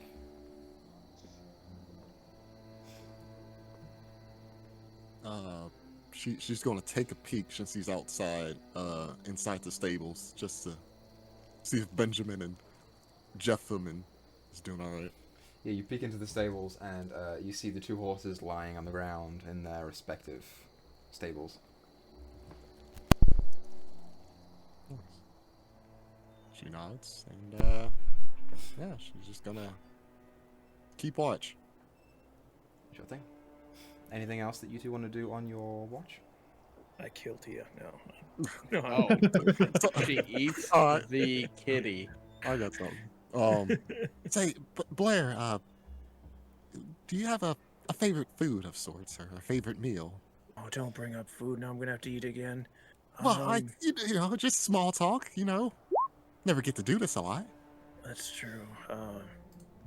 We don't get to talk woman to woman, really. Or cat to monster, as it were. I guess that's a hard question. My favorite, or what its favorite is? No, your favorite. Oh. I mean, I really liked when my My Nana would make cherry pie, but you don't get that often out here. Cherry pie. What's your favorite, Tia? I don't. Well, see, there's a few. When I first came here, I kind of wasn't too interested in the food, but Fair enough. you know, like I introduced all these sorts of types of dishes and whatnot. But there's this one in particular, a friend of mine used to make all the time. It was she called it a BLT of sorts, and it was just essentially like pig's meat or bacon, and then just lettuce and tomato. Oh, But because the way she called fried the that letters. bacon, as it popped on the stovetop, she would toast the bun to perfection. The tomatoes she cut ever so precisely, and she always washed the lettuce so perfectly. And it was the embodiment of perfection. Just rolling out of Blair's mouth. Damn it, you start Somewhere in the universe, in the astral plane, Chef is greatly inspired. Especially since the deity he worships is known as the grandmother. But it's been some years since I've had it, and even though it's just 3 or 4 simple ingredients, it never tastes quite the same. Yeah, there's not many cherries here in Barovia either. They're very expensive. They had to buy them from the Vistani when they would bring them in. So I didn't get cherry pies very often. Well, maybe you can ask the ravens if they can grow some cherries here. I'm sure there's some space. I guess I could ask them that. Any other fun facts you want to learn about me, Tia? Or Well, I guess since you brought it up, what's the Wendigo's favorite meal? Surely it has some type of more advanced palate besides the taste of blood or meat. No, it's pretty much anything that's moving and alive it prefers. But it will eat anything, let me tell you. Both of us don't like the taste of undead, but if it's there, we'll eat it. And I also don't like the taste of raw meat, to be fair, but I mean, you've got to let it indulge sometimes. And there's no way that other part of you could, I don't know, just kind of settle. Tia, when I tell you I'm always hungry, I mean I am always hungry. If my body could handle continuously eating constantly, it would. It's not a thing that settles. It's kind of a curse thing. For some reason, it hasn't fully taken over, like with most people that have a Wendigo spirit tied to them. But I also didn't get it the normal way. I was born this way, so I don't know. Well, I mean, have you ever been outside of Barovia? Before old Strahd got all control freakish. Strahd has been been in control for hundreds of years. I'm only, what, 37? But you look like you. 27. Sorry, I'm even younger than I. Okay, yeah, no, never mind. I don't look it. The joke kind of fell, but well, I mean, surely there's if you ever manage that we manage to lift the mist and people can come and go as they please. Surely you can find somebody that is able to remove, if not suppress, the Wendigo. Maybe. I mean, right as the case is now, I need it as much as it needs me to survive. But maybe if it is safe for me and my Nana, we could find somebody. Yeah, and then you have to get the taste of raw meat, because I'm sure that doesn't taste too well. No, it's not enjoyable biting into the living somebody's neck while they're alive and you feel the heartbeat leave them as your fangs sink into their jugular. Yes, It's not the most fun thing, but you don't ever really get over it. I can't imagine. I truly can't. But it's kept us alive. So, Well, I guess you have to do what you have to do. unfortunately. Have you ever bitten anybody's neck, Tia? No, I wonder if My Tia voice does got that so much weird more mouth sinister than I thing. meant it to. I wonder if Tia does that weird mouth thing cats do for the kill bite. Like she just looks at something she hates. He's like, She said, I said it more sinister than I meant to. She meant to say it in a way of, I'm awkward and don't know how to speak to other people, and small talk is the worst thing in the world. So I just also reflect the question back at you. That was most recent. no, it's perfectly fine. You got two of the worst small talkers here. So, no, I haven't really, at least not to the extent as your Wendigo counterpart. You know, just bites, just to, more of as in keep things or people or objects off per se, Yes, of course. not for feasting. Sorry, it's dumb question. No, it's not dumb. Look, I admit I'm not the best at conversations, and even though I've been here for who knows how many years, there wasn't a lot of talking where I came from. At least in the Fey realm, it was just a lot of pranks. A lot of pranks.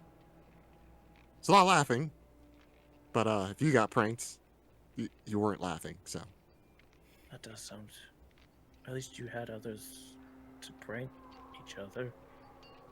yes, yeah, it had its merits, but it eventually got a bit boring. So.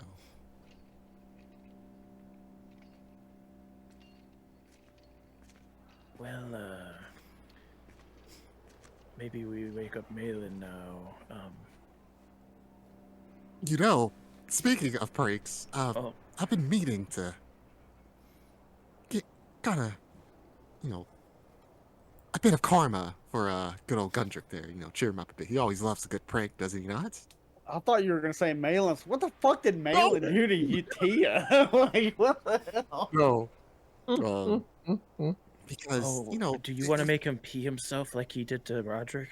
well, he's already kind of. Well, Roderick peed himself on purpose, is what he said. Well, look, between you and me, what he was trying to concentrate on School to your pants. when he was trying to concentrate on the sword earlier, something may have leaked out of the rear end per se. Oh, I mean, I was gonna say that could be helpful, but the wolves still came up, so I guess Oh no, not. I Because just some figured- animals will defecate on their food to keep others away. I I just don't. figured he's in a mood, right? Maybe he hasn't noticed. He hasn't noticed that he. Maybe he hasn't noticed, that or maybe he he hasn't. defecated in his armor. Yeah, I mean, to be honest, it wasn't that noticeable. Like, it was only noticeable if you really stared at it. So it's the prank to The prank is to remove make it him pee before he himself. notices. No, the prank is to make him pee himself. So that way he's Oh. pooped and peed himself all in the Oh. same day. Yeah, we just need to get hot water and pour it on him. No, I don't think it works like that. Oh, I thought that's what he did. I wasn't there for it. I just heard about No, it. it's you got like Third-degree burns on his body. you get like a warm cup or like bucket of water, and then you just dip his fingertips in it and just let it sit in there for a bit. Okay. Yeah. Okay, yeah, we can. That might be helpful for his morale. Yeah. So when we go get Malin, we'll do that real quick. Okay. So that way, we're not leaving our post. All right, sounds good. Okay, so your night's watch concludes. You go and grab a bucket of water, and then you're going to put it underneath of Gundrick's hand. Yep. Yep. All right, who is leading this? Tia, because Uh, stealth. Yeah, Blair will like carry the bucket, and Tia can lift his hand into it. Okay, Because so I'm assuming the bucket will be too heavy for Tia. Yeah, no, probably you're too heavy. yeah. So both of you roll a stealth check, and we'll take the average of the two. Not my highest, 19. Not my highest 19. I got a plus 10. I rolled a natural 1 for a 5. Okay. So that brings it down to a name. So the two of you get the bucket of water and begin creeping up to Gondrik's sleeping form. You kind of see him there, like clutching the hilt of the sun sword. Oh, wait, can I throw this in really quick as well? So, like, he's kind of like, he's sleeping on his belly, right? And he sleeps in just his drawers. And, yeah, he's got, like, the sword kind of up there, like, you know, holding it close. But what they would also see... 2 inches off the bed. But they also would see, since his back is exposed, it has these long scars going down the whole back. And there's so many that it's like, you can still kind of distinguish them, but it's like, that back is torn the fuck up. But it's like if you kind of like look at his side, it's like not really as much there. It's just like cuts and bruises and stuff. But like something specifically scarred the bejesus out of his back. But yeah, that's it. That's interesting. Yeah, you guys are kind of like walking up, holding the bucket there, and you see the scars and kind of take a deep note of them, kind of taken aback by the misery of them. You kind of hear Gundrick roll over a little bit and say, "No, Kazan, don't jump out the window." Is it weird that he sleeps this naked?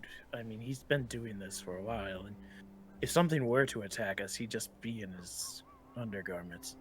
Well, I can't really comment on that. I don't wear too much myself. Right.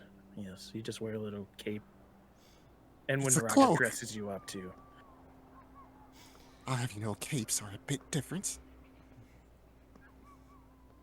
Have you thought about like putting on like boots and clothes and things?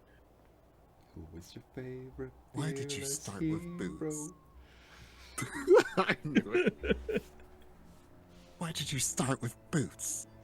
I don't know. It'd be cute, like a little cat wearing boots and a cloth cape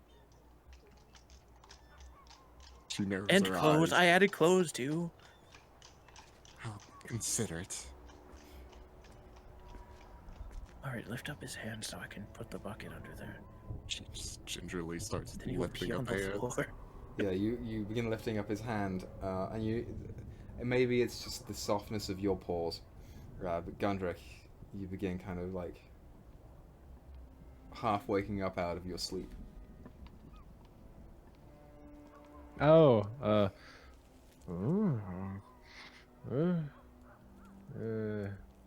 like there's, kind of looks up.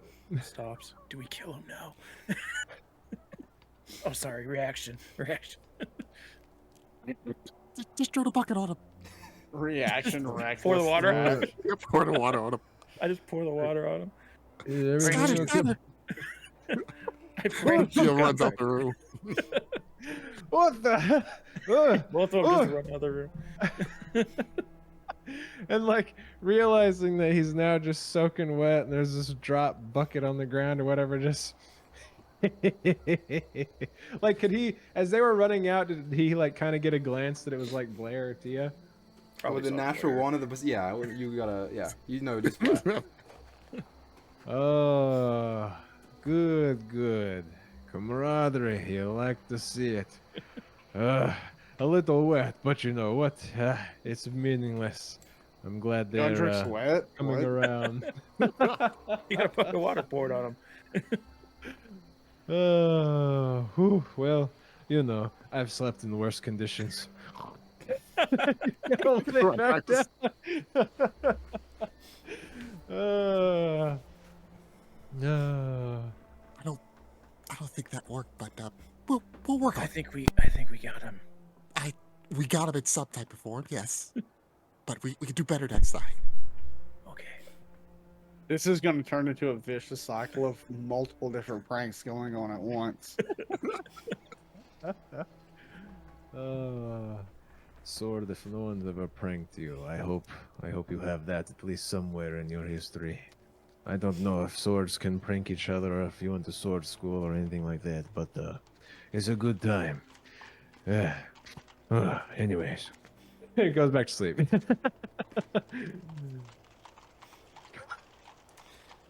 So, Uh, the two of you go wake up Malin? Yep. Okay. You go wake up Malin. We would have woke him up like before all that. My time already. Yes, we're gonna go prank gun trick. So Please be quiet about it, otherwise you'll just ruin the prank. of course. Please, we're the masters of stealth. You, I believe, you're Faye, and you're a tricky little bastard. And I'm a hunter of the night. You I'm worried about because you're socially awkward. That doesn't mean I can't be stealthy. I won't roll a natural one. Oh, fair enough. As I get up. Yeah, you get up and walk outside and you hear, what? I'd find a pipe that no one's known that I had this entire session. Just light it up like, dear God. As I just kind of walk outside, find a little spot to sit on with some fire and a prestidigitation, a little flame. Just kind of sit there and think about, I'm keeping watch, but I'm also. Hold on a second. You know what? I'm gonna do this. Yeah, 14. Okay, I can do it with 14. I'm kind of distracted. Kind of flipping through this book of Alarans and Strahd's while thinking about the last few days, given the present circumstances of the fact that someone is now more than likely doomed based on the decision I made, while also thinking about what possibly could have happened that night that I was at that hag's house, and the fact that I was asleep, but I don't know if she was asleep. And I know that hag was very inquisitive, and thinking about my past life and what led me to this moment, and how Malin is just super unsure of himself in this present situation. Yeah. Go ahead and roll a perception check for me.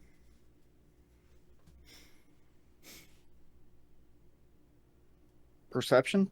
Yeah. Ooh, bad. 6. Got a 4 and a 2, baby. Let's go. Yeah, so your attention is very much elsewhere this whole time, as you sit and contemplate these deep questions about really just who you are. How do you fit into this world, and the decisions that you have made. A lot of the time you don't know if they were right or wrong, but what's more than that, what kind of person do they make you? And are you okay with the kind of person that they've made you? And you spend a great deal of time staring into the fire.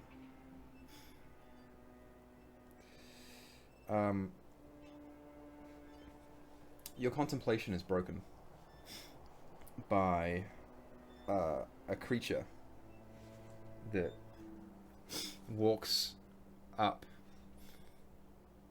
close-ish to you, maybe 25-30 feet away. As you're looking into the flames and look up, you see the orangish eyes of a large white wolf. It's just kind of staring at you.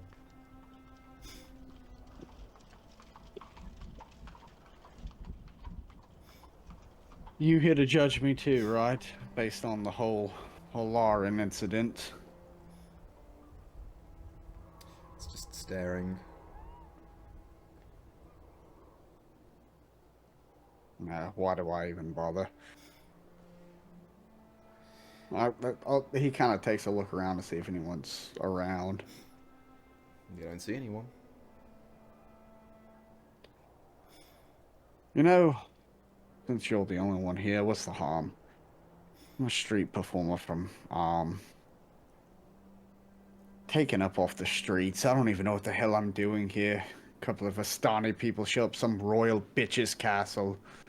Save a couple of dragon kids from some bullshit-ass kidnapper, and next thing I know, I'm accepting this shit all because of a fucking letter.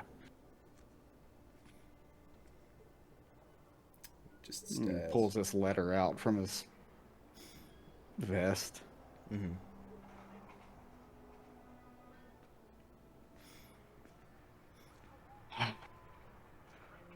I'm gonna look at this wolf and just be like, you know, I don't even know why she brought me here. As I just throw the letter into the fire. Okay. You throw it into the fire and you watch as it catches and slowly With curls that, the like a edges. tear goes down his face because he just doesn't know how to deal with what's going on. You watch the wolf look at it as it burns, and then look back up to you, and kind of walk off to the side in a diagonal from you, and it gets kind of in an arc around, I want to say 25 feet away, and then stops back to you, but turns to look.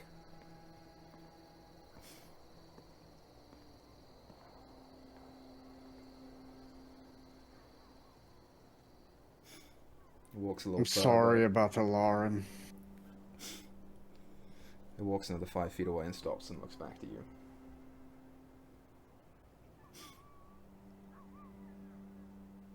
I'm just gonna look at this wolf. I'm gonna sigh. We're like, I've already come to the vampire's house. Might as well see what this wolf wants, I suppose. As I get up and... I mean, I got a fresh bottle of wine. It's 5 in the morning. I'm getting wasted. Let's go. As I just take 8 giant gulps of this wine and just start following this wolf. Roll a constitution check. Let's go, baby. Constitution check or save? Do save, why not? I'll be nice. Save? Okay, cool. I get a +6. Or no, I get a +2. Never mind. Let's go. It's bad. You have disadvantage on all ability checks. Let's go, baby. Because you're drunk as shit. Oh no! Yeah, it kind of begins walking you off towards the direction of the road. You aren't sure how long you walk for. Honestly. Time is slurred. And it's difficult to tell. But it takes you off and you just, in your half-drunken stupor, the grapevine fields of the winery is half replaced with open road and then replaced by trees. And you kind of As we're walking inside Malin's head, he's kind of thinking about, like, he's kind of conflicted right now, but he's also stunned by the fact that, like, although he disagrees with Strahd, he can't help but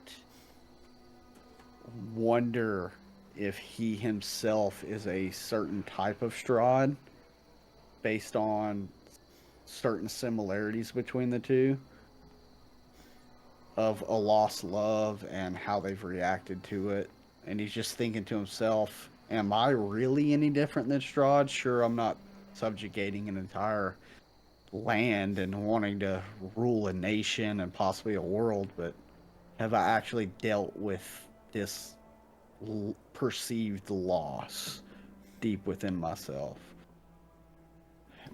Strahd lashed out to the world where he's lashed out internally. Yeah, you ponder these questions as you go, really caught inside your own train of thought. And as you look up, that wolf is gone. You look around and you're kind of in the middle of the woods. It. I guess I would look around to see if maybe I see prints anywhere Yeah, go ahead and roll a perception check for me. while still somewhat being distracted with my previous thoughts. Let's see what I got. I got disadvantage, right? You sure do. So that would not be a 23, it would be a 6. Yeah, you look around, you don't see prints, and you kind of just end up stumbling forward through the woods, over tree branches and roots and tangled messes of shrub. You do look up, and something does catch your attention a little ways in the distance, where the trees kind of open up. You see some large shadow, maybe 20 feet wide and 40 or so feet high, with faint bits of yellow light in the center of them. That point, I'd probably pull out a torch, and as you see Malin just whisper something and like flick his hand out. There's like a torch that lights up as he holds his hand out towards it. It's like, who's there? As he starts like whipping around kind of frantically. You whip around, trying to frantically find someone who can explain this, and you look forward towards that shadow, and you watch as it gets up onto 4 thick legs, and those 2 pinpoints of light, these beams that emanate from the center of it, are now elevated to about 30 feet high as it stands on 4, for lack of a better word, appendages. You watch as this wooden building shifts to face you, and it's like car headlights just scan over you. As they do so, Yeah. you watch as it almost shifts to tilt its form, and you see now a hut that sits on an uprooted tree stump. God damn it! I followed this bitch all the way back to her house. You hear a voice over the back of your shoulder as it says, "Did you miss me?" Before the tree darts towards you at breakneck speed. What do you do? Ooh, that's a good question. Breakneck speeds. I would try and muster. So, I've been sleeping this whole time. Am I fully rested or no? I need you to tell me. You would have gotten a short rest, but no long rest, because technically you need to have... So the only thing I have left are 2nd level spells. Mm-hmm. So I would try to channel everything, like as a freak accident, to try and channel a 2nd level spell into possibly, let's see, this thing's like running at me. I'd say he'd be scared enough to create a blinding light to kind of like shoot it out in front of him. Mm-hmm. Not anything dangerous, but to prestidigitation, like a really bright light. So if you allow me to use a 2nd level spell to probably like make a really bright light to possibly throw off like as a reaction, Yeah, absolutely. from an enemy. Yeah, you instinctively, it's darting towards you faster than you can comprehend, and you don't know if it's raw instinct or reaction or what, but you quickly throw out your hands and muster up an incantation, and this bright light suddenly shines from in front of you just as the tree is about to collide with you. And as it does so, you reel back from the light hitting your face as well, and as you open your eyes where the tree was coming towards you, you instead see a horse and cart. And you're on... Dude, you did that perfectly with the sound. I heard the horse and cart go by right as you said that. You look around and you are on a city street. You see the sun for the first time in a month. You hear children playing. You look around, there's a peddler selling whatever he can get his hands on or off of. You see revelry and light, shops, a city that you are familiar with, that you came from. The voice now is omnipresent around you, and it's sourceless. You can't quite make out exactly where it's coming from. You hear it say, "You know, I've been watching you, Malin, for some time now. You interest me. No, I knew you weren't from here. That much was real clear, but that's okay. Barovia is a welcoming place. I'm not from here either."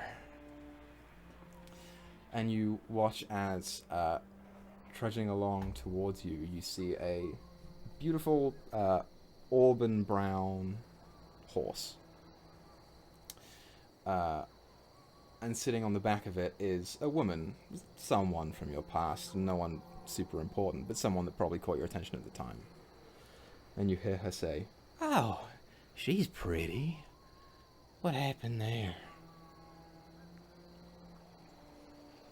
Same thing that always happens. "I see." and you watch as the woman who is attractive kind of winks at you as she goes by and just walks off. "You pushed her away too. What a shame. On to the next one, though, I guess." And you watch as, from the side of you, there is another running figure. This time it's two children. One of them carrying like a long stick, and the other one carrying like the top of a barrel. The one behind with the stick is running after and laughing and screaming and trying to hit the child in front, not on the body. They're just playing knights. As you turn around and watch them go, you look back up and the city has changed again. And you are outside of a camp somewhere. You watch as the children run off into a tent off to the side. There's a campfire in the middle of the area. A tent of vibrant colors. The smell of wine strong. And the banter and the chatter fills the air. This one's more of a party-like atmosphere. And as you look around, it's familiar to you. This is one of the camps that you had been in previously. You hear the voice say, "I think you dropped something." and from out of nothing, a letter appears. And you watch as the top of it peels open, and the bottom of it peels down, in the middle of nothingness. And from out of it, a faint bit of parchment about this big, just down onto the ground. You hear the voice say, "Oh my. You really screwed this one up, didn't you?" and as she picks up the piece of parchment that fell, "Why, she is beautiful, though." and you watch as another familiar figure, this one far more important to you, begins walking down the road. As she grins at you a wide grin, she herself is in the colourful clothes of Vistani. A bright, vibrant personality. Even though she hasn't said anything to you, your attention just is immediately drawn to her. She walks towards you with purpose and intent. That beautiful white grin looking at you, and you are greeted to one of the most important people that you have ever seen in your life.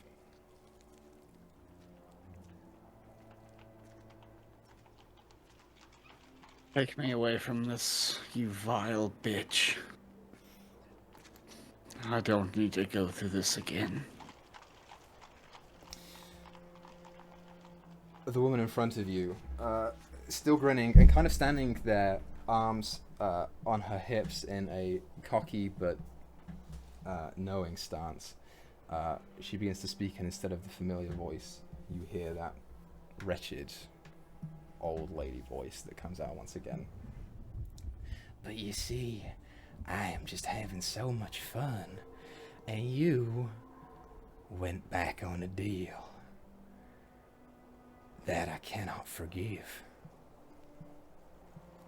Fuck your forgiveness, you bitch.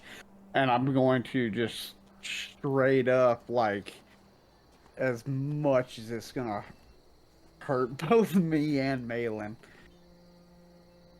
I just use my second to last level 2 spell to just thunder wave the environment around me. Yeah, you thunder wave centered on yourself. Out of just pure rage. It impacts everything around you, including the figure in front of you, the woman.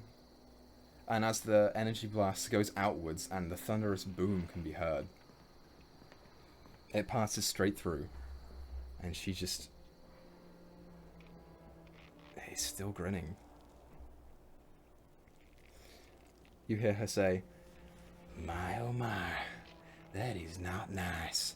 and it's at this point that you feel sharpened fingernails digging about 2 inches down into the back of your skin by your neck, and you feel them peel as a layer of skin and muscle is torn from the base of your neck to about 3 bones up your spine. You feel your coat rip, and it singes with searing pain.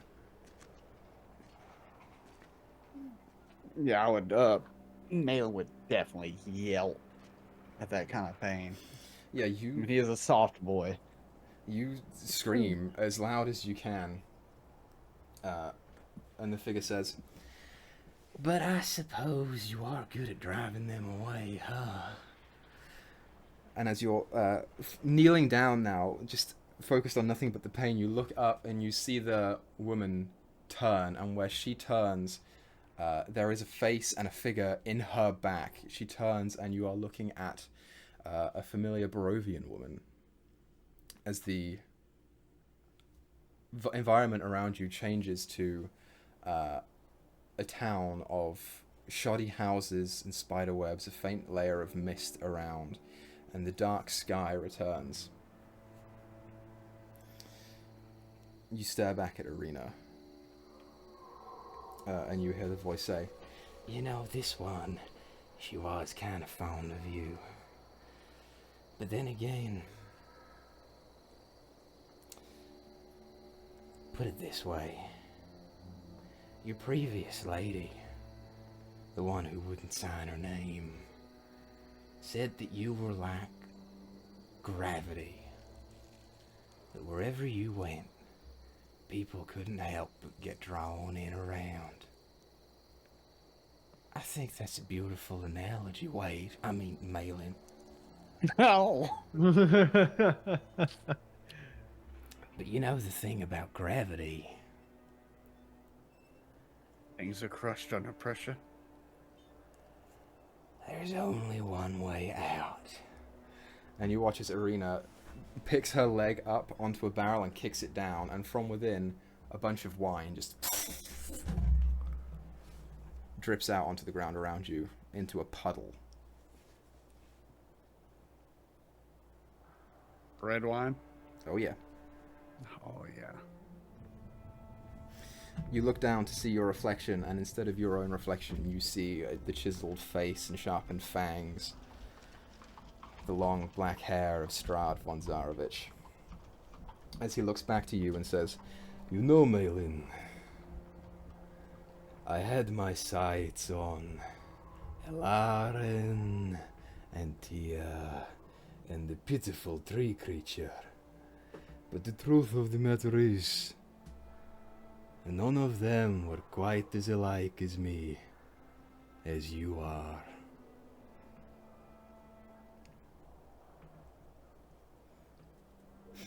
Feel like at that moment,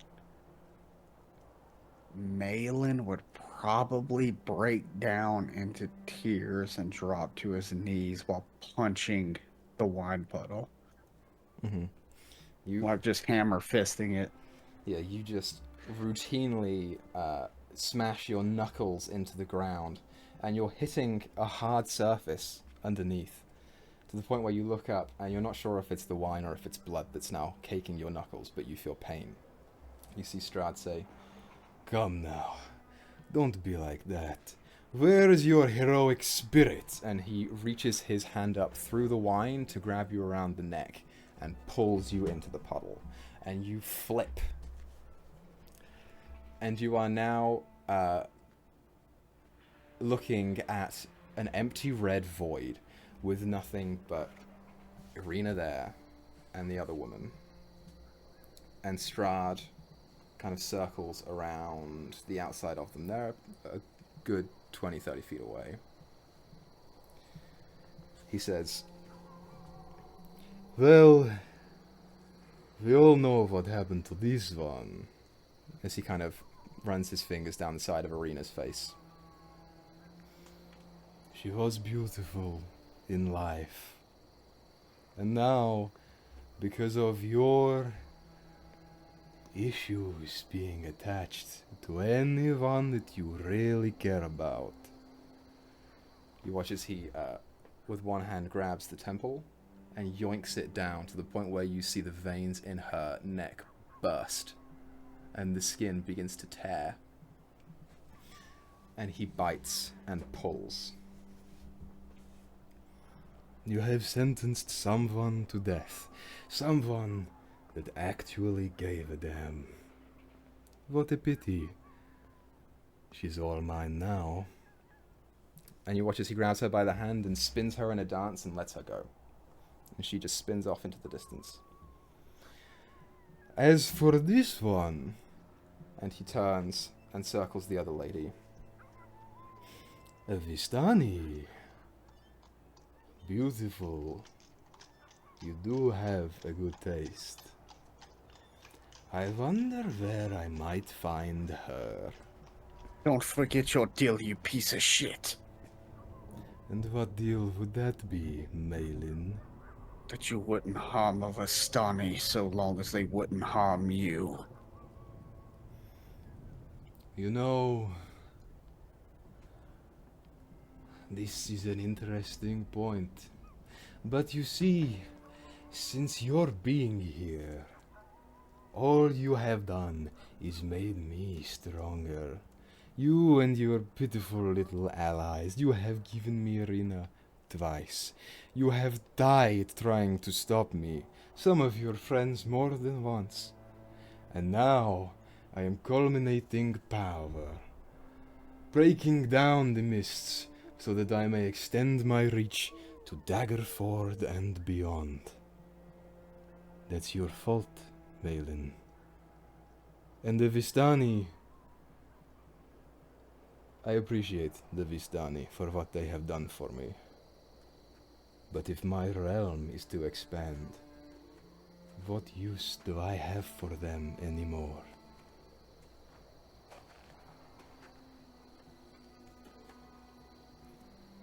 There's like a deep rage and sadness swelling within Malin hearing these words. As he comes to realize in this moment that Strahd is not only someone who doesn't appreciate like an agreement or a pact, but also someone who's such a bitch that he would literally damn an entire world because he didn't get what he wanted. As he just out of anger, just reaches deep inside of himself and just shouts out using any type of like in his brain he's thinking any magical entity that's willing to help him or just reaching down within himself to just release this great inner fury that he might have towards Strahd. And like this anger comes from not only the decisions he's made in his life that he realizes he needs to right his mistakes, but also just a great disdain for this person, although he recognizes how similar he is to him, as he shouts out to him that, you know, you didn't get what you wanted. And so you decide to subjugate others. I didn't get what I wanted. And I decided to subjugate myself. We might not be so different. But at least I'm not a bitch. As I just release all the magical energy I have left in my body. Whatever happens, happens. Mm-hmm. You release everything that you have. And this raw magical energy just erupts in a sphere around you. As it does so, it all happens in the blink of an eye. You are full of power and you expunge it into the world, and you look back to where Strahd was and this other woman was, and she is now withered and cracked and gasping for air, and Strahd is perfectly fine. And you watch as he turns to you and says, "But thanks to you, I did get what I want." And he kind of pulls his hand around to the back of her head and spins her down to the point where he's holding her with her leg outwards. And you watch as he kisses her. And it lasts for a second before he pulls back, ripping the tongue from her mouth. And she turns to you and blood is pouring out. Before you feel a hand on the back of your neck and it pushes you forwards and you impact into something. And you blink open and you're back in the forest. You feel the large, crooked hand on the back of your neck pushing your face into the bark of a tree. The breath hot and uncomfortable on the side of your ear. You hear her say, "So here's what we're gonna do.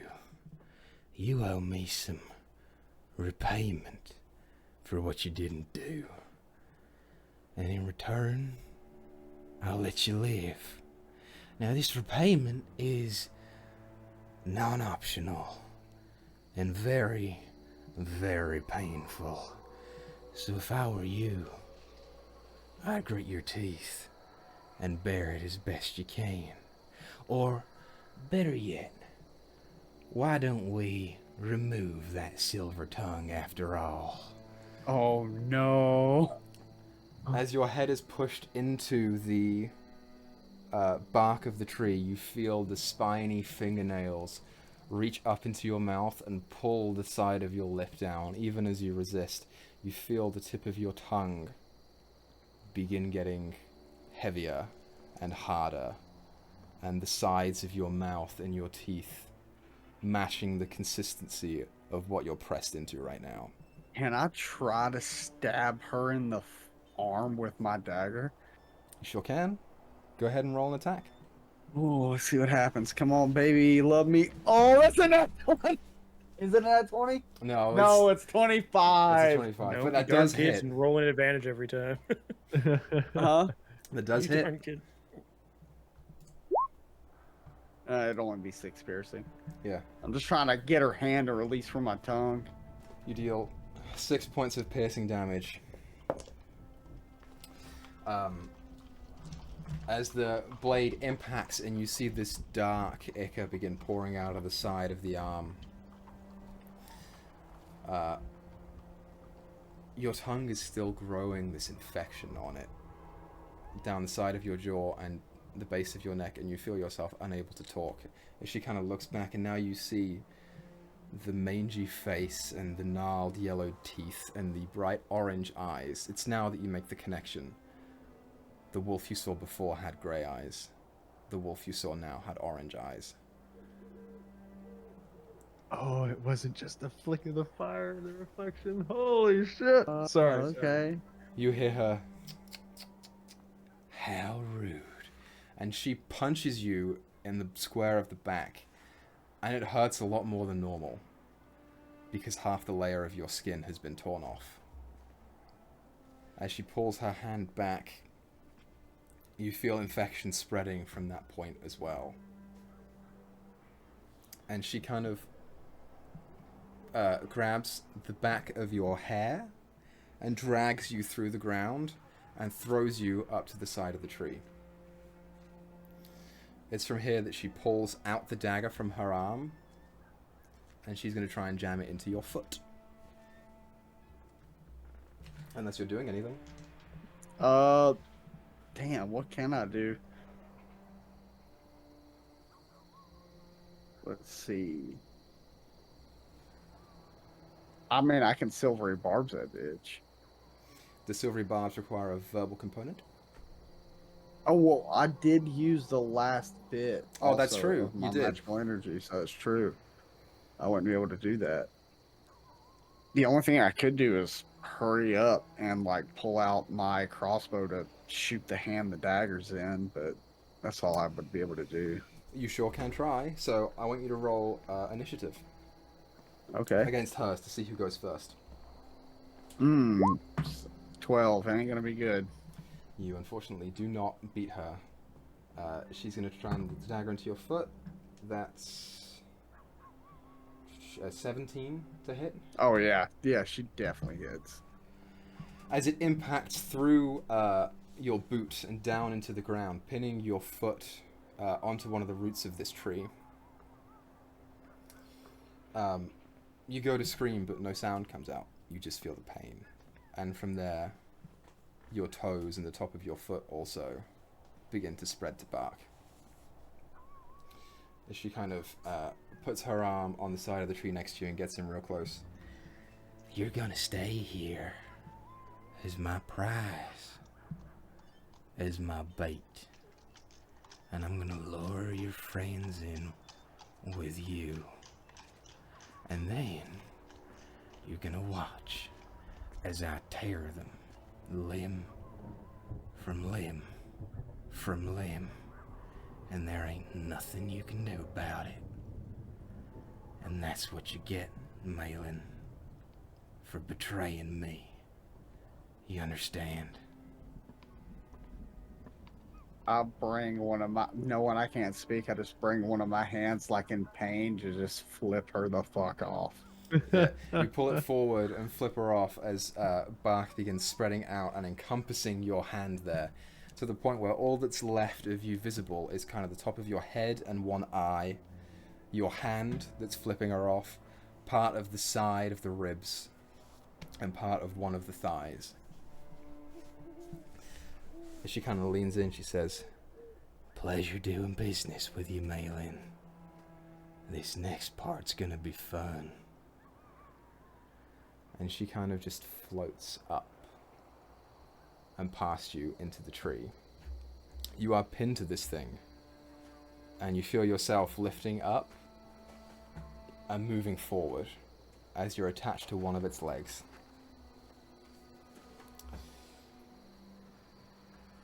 And that's where we're going to leave you. Yep. The rest of you. Mirage Arcane is a wonderful spell, you guys. The rest of you awakened the following morning, a little slept in, and you are level 7. Woo! Yeah, only good things for us. It's only up from here.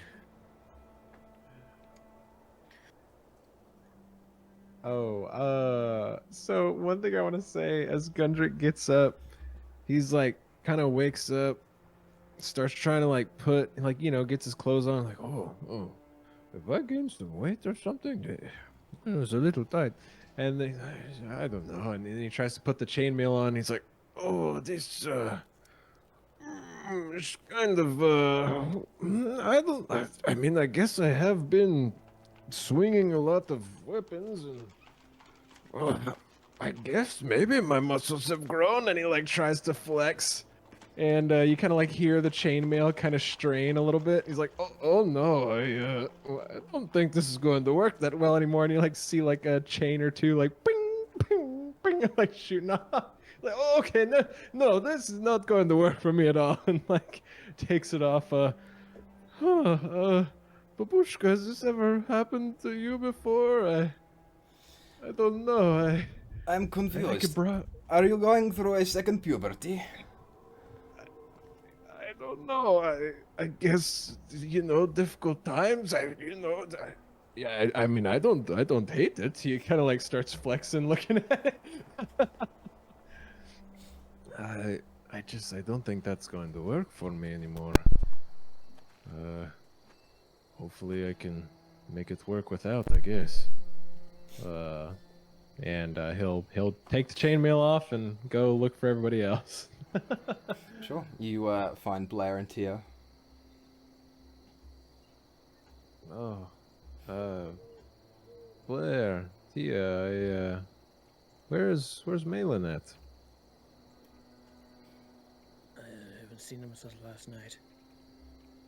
Yeah, he just made a note about how we, shouldn't keep too much noise as we were walking back to our rooms.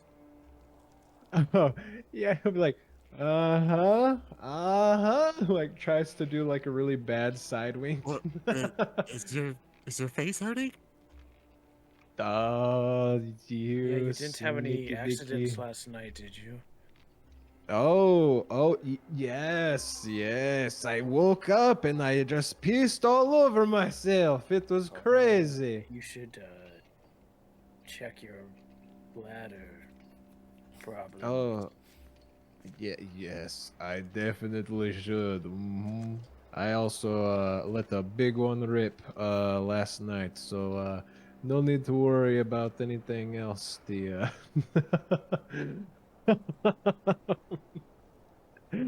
Well, what is he just outside? Maybe. I mean, he was last watch after all. You don't Also, think anything got him, do you? Gee, I hope not. And he like kind of will grab his stuff now, kind of worried a little bit after he said that. Yeah, let's see. Like grabs his shield and the sun sword and goes out and looks outside for Malin. Make a perception check. All right. Oh, hey, I have physical dice that I keep forgetting to use. This is why I don't roll physical. That's a 9. You don't see Malin. I don't see him out here. Well, we maybe see- one of the ravens saw him. And do we see Red Keep out here? Yeah, Red keeps out here. Well, either he hasn't gone far or something bad has happened if Red Keep's still here. Oh, yeah, he I don't think he would leave without the horse. Where? Okay, Because- important question. Where is Red Keep exactly? Like, in like almost like relevance. Like, is he off to the side? Did he have like an eyesight of Malin? Where would Malin have kept Red Keep? Aw. He would have kept him like Oh. anywhere, like I guess where other animals were kept. I guess. So, probably in the stables then. Yeah. Next Why question. leave him outside to get eaten up by a werewolf? Next question. Do the are the stables completely closed in, or would they have a Like line of sight? windows. Yeah, a lot of windows to it. They do have, I think, 2 windows out the front. Visibility would probably be a little limited from inside, so it's difficult to tell.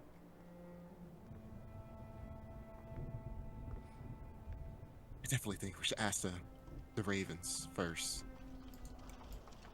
I have an idea of asking the horses, but I'm not sure if they could see him, but the ravens, they're everywhere, so maybe one of them saw him walk off. Maybe.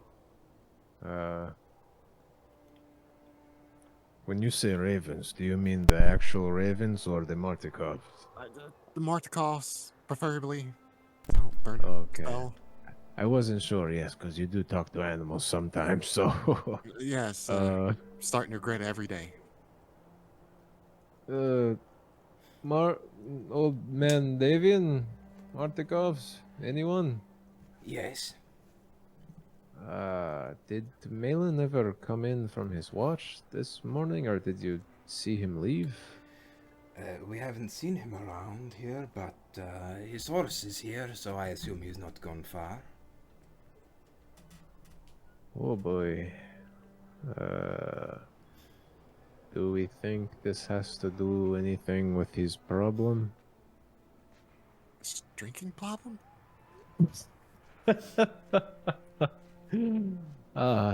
No. I think he has that under control. Tia knows he definitely don't have that under control. Yeah, The amount of times I've seen him just pass out where he is, I don't think he has that. You know, you're right. I forget sometimes humans, they can't quite drink as much as us, but, I rolled a nat 20 on drinking 2 full-ass bottles of wine and didn't even feel it. no. I'll drink a dwarf under the table, son. The hag.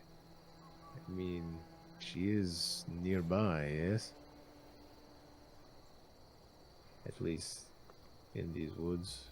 Do you think maybe she went to investigate Yester Hill? Maybe when she didn't hear anything back from the druids? Possible.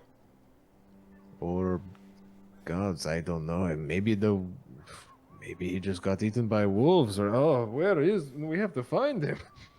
He did warm up to those wolves pretty quickly. Maybe he just saw another group and was like, "Hey, no, we do have to. No, we can't be joking about this. We have to find him." Malin's running naked with a bunch of wolves right now. Well, Blair, you're the most native to these lands. Does anything look out of the ordinary? Like, because we would have like, as we went outside, like he was talking about like a campfire and stuff, right? So like, could we like investigate that, like see if there's tracks or anything? Roll a perception check. All right. I'll defer to Blair, because Yeah, she looking to see if there's any disturbances around where he was doing his watch. Sure. Also, not going into a rage to go to Wendigo side, but try to tap into any senses of that, like scent of Malin or anything that she can pick up. Mm-hmm. Perception. Hell, missed the dice box. They were both bad. 12. No, could be worse. 12. No, wait. Yeah, 12. We'll go 12. 12. Anyone else rolling? He is trying it. Oh, 9. You don't see anything out here. It's just empty fields and vineyards. There's no campfire, but there never was. You know, you guys didn't set up a campfire. I don't go camping, so I don't know what to look for. Yeah, I don't see any. He didn't leave anything where he was at watch, so there's no trail to follow. There's no wine bottles or anything of the sorts. You know he's not going to leave those behind. Blair knows. Gotta get every last drop. well, where should we start looking? Blair looks out to the giant forest in front of him. He could be anywhere in there, if he's in there at all. Without any trail to go off of, we'd just be running around in there, running into monsters. I mean, there is one option, but I just don't know if they have a good line of sight. Like I asked the horses. You could ask the horses, and we could try to find Roderick, who would be able to send him a message if he's alive. That's Oh, I don't need a tongue for that shit. Equal, what's up? What the? You're a bard. I What's don't know what to happening? tell you. Well, it's worth a shot. Maybe they I slap my maybe they dick saw him between my leave. thighs to make noise. That's how I cast magic. You guys hear Morse nothing. code with floppy dong. I You guys love could it. be 5 feet away and still hear nothing. You just hear wind. okay. So, are we going with Roderick first, or are we going with the? Why the hell does my armor class keep dropping to 10 every time I level up? Oh, yes, I had that problem as well, where in the settings, for some reason, it says none plus none on the unarmored defense thingy. But, well, I mean, they might have seen him, Tia. I don't see why we shouldn't ask them. You don't understand. I get 1 spell of this per day. Yeah, we get animals are 10 friend is minutes. missing. 10 minutes. So that means you gotta run through the forest. Asking everything. What other animals are you planning on talking to today that are gonna save one of your friends' lives? Benjamin and Don't mention Gentlemen. friend. Because, I mean, like, As far as Blair knows, you two are friends. we cool, but I wouldn't say we're friends. You both have known each other the most out of the 4 of us. It That's doesn't the mean longest we're time. friends. We've known each other 2 weeks longer than we've known y'all. So, with a sigh, she's going to walk to the stables, Mm-hmm. and Tia will cast Speak with Animals. So you walk to the stables, and the first thing that you notice is that one of the horses, either Benjamin or Jeffnamin, is not in their own like bed pen because Redkeep has overtaken it. No! They are. Red Keep is the alpha. He's got the biggest personality. Yeah, they are instead kind of lying completely straight outside the doors. You open the doors and cast Speak with Animals, and you hear a rout of, "You're right, mate, you're right, mate." And then you hear Redkeep say, "Hello, friend." Red Keep's gonna be a boss. Hi, Benjamin, Jeffman, Redkeep. I have a question mainly for Redkeep. You know, she's kind of like eyeing like Benjamin Jeffman, as in doesn't really want to talk to him. You didn't happen to see where Malin went last night, did you? Unfortunately not, my small feline friend. I was cooped up in here with these 2 idiots. And you hear them go, "Hey, that's not very nice." Red Keep's a Chad. Well, did anything come up here? Did anything get close to it at least that you could hear? Or smell. I did hear my master. He was outside for a while, speaking in human language. I did not understand what he was saying. And then I believe he walked away, but I could not You know- see. Well, you could hear. Which direction did it sound like he was walking away from? It Well, sounded towards, like I guess. that direction, and he kind of beckons over to the northeastern direction. Alright, well, that's something to lead off of. If Master now, is in daughter- trouble, we should leave right now. I will assist you. Well, now hold on, Redkeep. Look, Who wants his fucking apples is what's up. I can't. I'm not really a horse riding type of fae, and Blair is Blair, and Gundrick has a kink with animals apparently. She's thinking like What? saber Okay, I'm tooth. gonna be honest.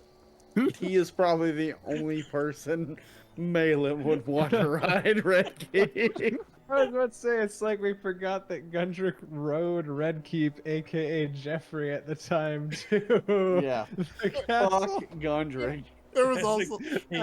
I'm just thinking back to the time where Gundrick tried to talk to the saber tooth, and apparently it ended up being sexual noise. That was on the Sabertooth. Sabretooth misunderstood my words. Yeah.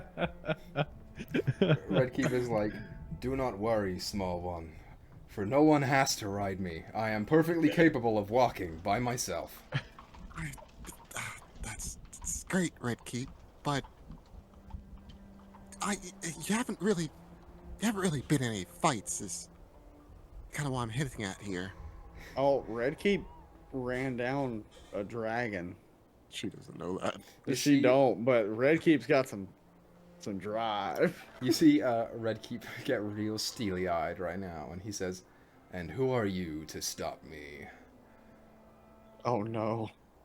Honestly, I mean, I'm the not. stable door. He's gonna kill Red Keep. I mean, That's not, a stable I'm not stopping door. you, but if Malin were to come back and you're not here, we don't solve anything because then we have to find you. But Master is in trouble. I must assist. Take me to him. We don't know where he's at, Red Keep. Oh, I will find him. He's still a horse. He's not that smart. So ignoring him, she's gonna turn to the two lovable idiots and say, "I regret asking this, but you wouldn't happen to see a bard walk by anywhere, or hear anything else, or see anything last night?" You hear Benjamin goes, "No, not really." And then at the same time, Jeff Namin goes, "Yeah, I did actually." Oh, what'd you hear? Oh, well, he was just talking in his weird human language, and then he walked off somewhere. But I did hear him call something else a boy, so I recognised that one, because I've been called a good boy before. It's kind of nice, actually.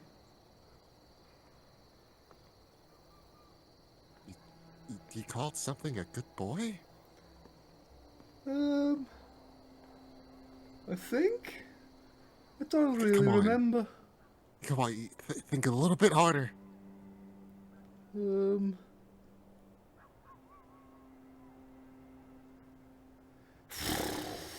I don't know. Well, you're more useful than your friend over here. At least I I'll guess that's say something. this. I'm pretty sure he went off with someone else. Or something else. Yeah, pretty sure. Interesting. All right. Well, you've been a great help. Red Keep. Oh, We'll find. and before I forget, Okay. he dropped something. And something came by and picked it up. And I think it was a bird, because I think it went off that way. Because I could hear something, I don't know what the word is. It's like a rustling, you know, Which way did he point? and then a flapping, and it went, and it got quieter towards that direction, the northeast. You hear Red Keep go, "Perfect!" as the stable doors kick open, and he just Red prances out. Keep is such a Chad, dude. She, Blair resists the temptation to chase Red Keep. No, please. Do not hunt Red Keep. Speak She, with animals is not always a good thing. Do not do your I animal said instinct. resist. I said resist. Theo leans outside the stables. Did Red Keep already make it to the woods? No, Red Keep is prancing around a little bit, sniffing the ground. Red Keep, can you just chill here? I understand you want to help him and whatnot, but can you just relax just a bit? I see no benefit to me staying behind. Master is in danger. Why is Red Take the- Keep out of the stables? But he's having a midlife crisis of sorts. Red Keep, look. I just- Midlife crisis. He's having a fucking midlife crisis. We gotta send him to Mexico to have like a week off, man. Look, Red Keep, I don't know where I can convince you, and honestly, I can't stop you. But I feel, and I can ask everyone else, that it would just be the more smarter option of leaving you here. And if you really, really want to go, you have to promise me that you will not get into any trouble. There's no charging it headlong in a battle. No images of you charging into like a fields of glory. Just hanging back behind a tree or something. If you really want to tag along, which I don't recommend. And why should I stay behind? Because it's safer, and we'll know where you're at when we get Malin back, or if Malin somehow comes back on his own. The rest of Blair and Gundrick, you're kind of like standing outside watching Tia converse with Malin, or with Redkeep. It's confusing because Malin's name is Malin Redkeep, and no one has picked up on that yet. I just think there's a Vandy thing. He watches as Redkeep like gets down on his hooves and looks at you from the ground. And he says, Just like that, because that's how horses move their legs. just like that. His legs bend like this. Well, it's like they have Spider wrists. crawls up to Tia. Yeah, like Entangled. That's a horse. He says, and how do I know you'll get him back safe? You don't. But you're just gonna have to trust me. Make a persuasion check. It's not a very compelling argument, but make a persuasion check anyway. But Tia's just going off of that. You Come do on, Nat persuasion or 20. animal handling It's a if you'd rather. 14.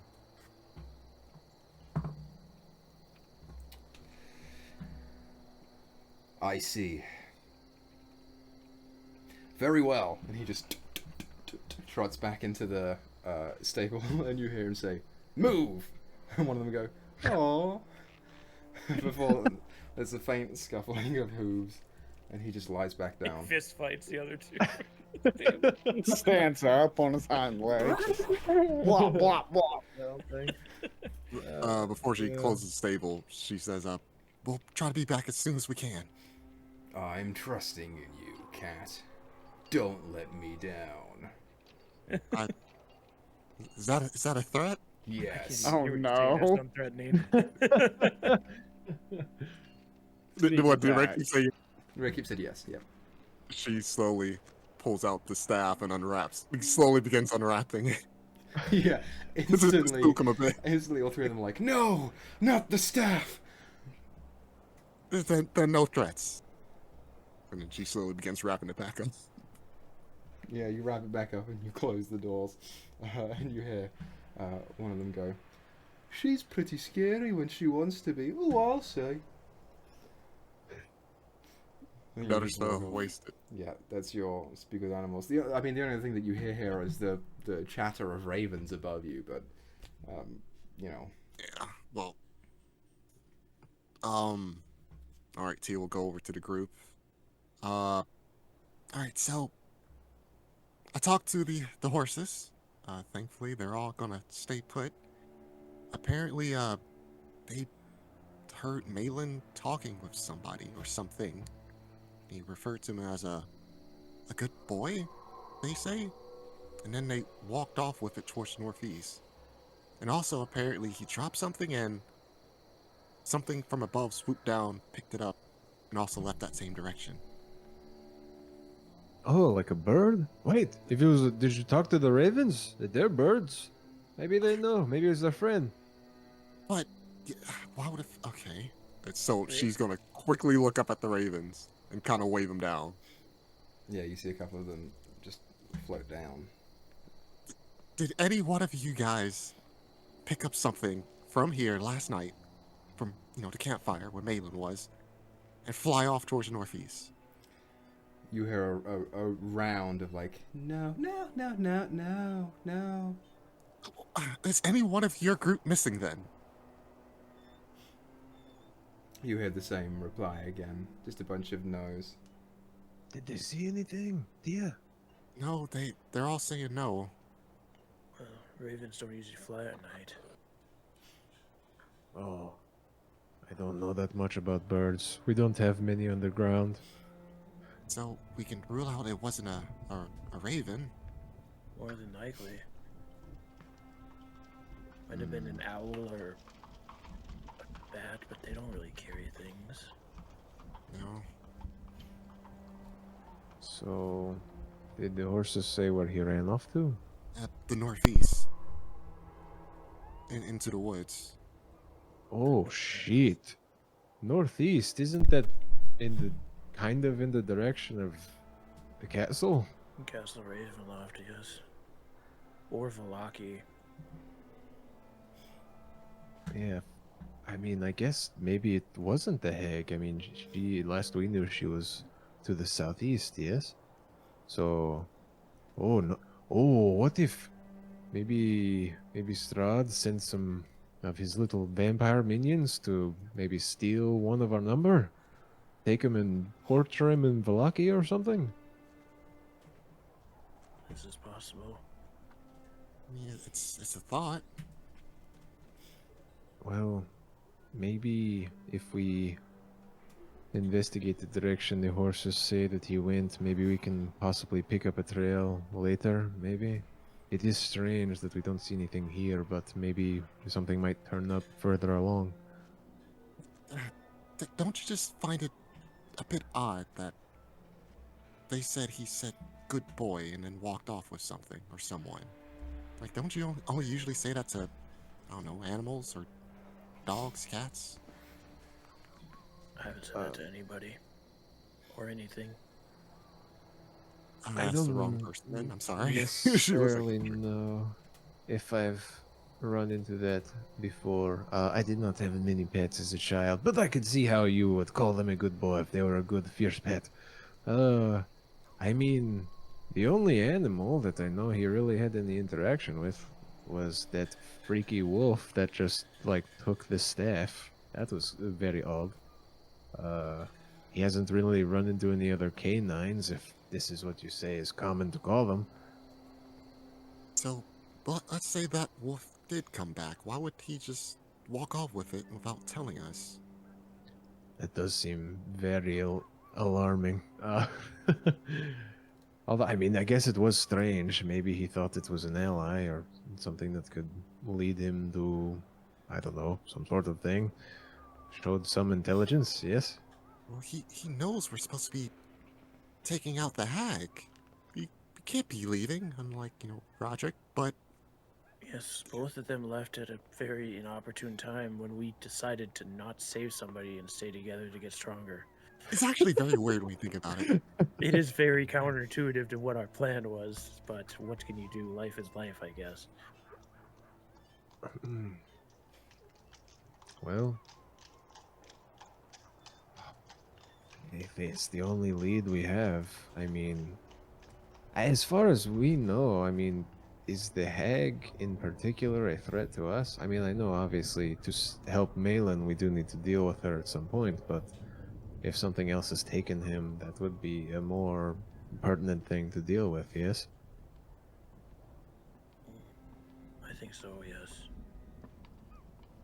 Question is, what took him? I don't want to get too deep into the forest, though. We do have to eventually have a stopping point. We can't just wander and hopefully we find him and end up in the mountains. No, wandering in mist has already proved bad enough. I'd rather not wander around the forest and just end up in the same scenario. Also, if whoever I know that we know the druids and the hag, if they have any reinforcements or anything like that, I do worry possibly that now that we've struck a blow against them, presumably they might be able to assume the Martikovs have their winery again. I would hate for them to be on the receiving end of a counterattack to our actions without us finishing what we started. Maybe we go to the northeast, look somewhat off-road in the woods, see if we can find anything, and maybe once we get to the intersection, further northeast, like on the road to Valaki or to Kresk, if we can't find anything by then, maybe we turn around and deal with the hag just to ensure the safety of the Martikovs, but also maybe see if that is where Malin could be. Yeah, that could work, I guess. I feel as if going all the way to Castle Ravenloft would be a little bit counterintuitive right now, considering we decided that we should find more allies and whatnot first. And yet we're somehow losing allies. I will say, what little hope we gained yesterday is quickly fading from me. Oh, we can do this. We have to put our heads together and stay strong. Well, unless you have any other suggestions, I think we could at least investigate this trail, possibly for a while. I'll try to see if I can catch his trail at all. All right.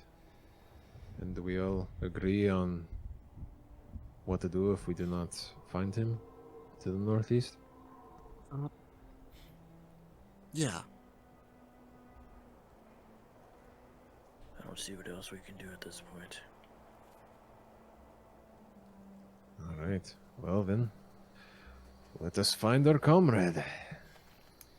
So, as the sun dawns on a new day in Barovia, you are now without 2 allies. As you set off from the winery in the hopes of tracking down one of them, that is where we're going to leave tonight's episode. Good session, you guys. Well done. Yeah. Yeah. Looking at you, buddy. Yeah. So, Good DMing, good mailing, good everybody. we will, all of us, minus Malin, probably return over the course of a few sessions. Tommy is stepping out for a couple weeks. Yeah, I have to take a break for work and health reasons, so I'll be back. It's probably gonna be more than a couple of weeks, but Well, that's all right. I hope to be back at least within a month and a half. That's a couple weeks. Yeah, it's so we're gonna be Bloody hell. down to 3. We'll have some extra content in to fill the gap in the meantime. But get used to seeing our 4 faces, because that's all you'll be seeing for a while. Yeah. So thanks everyone so much for watching. Thanks for coming out. We appreciate it. It feels so much nicer saying this now, considering what campaign it came from. But let's keep making stories together, and we'll catch you guys next week. Mark has dealt with a hack. Oh, so many secrets about the hack.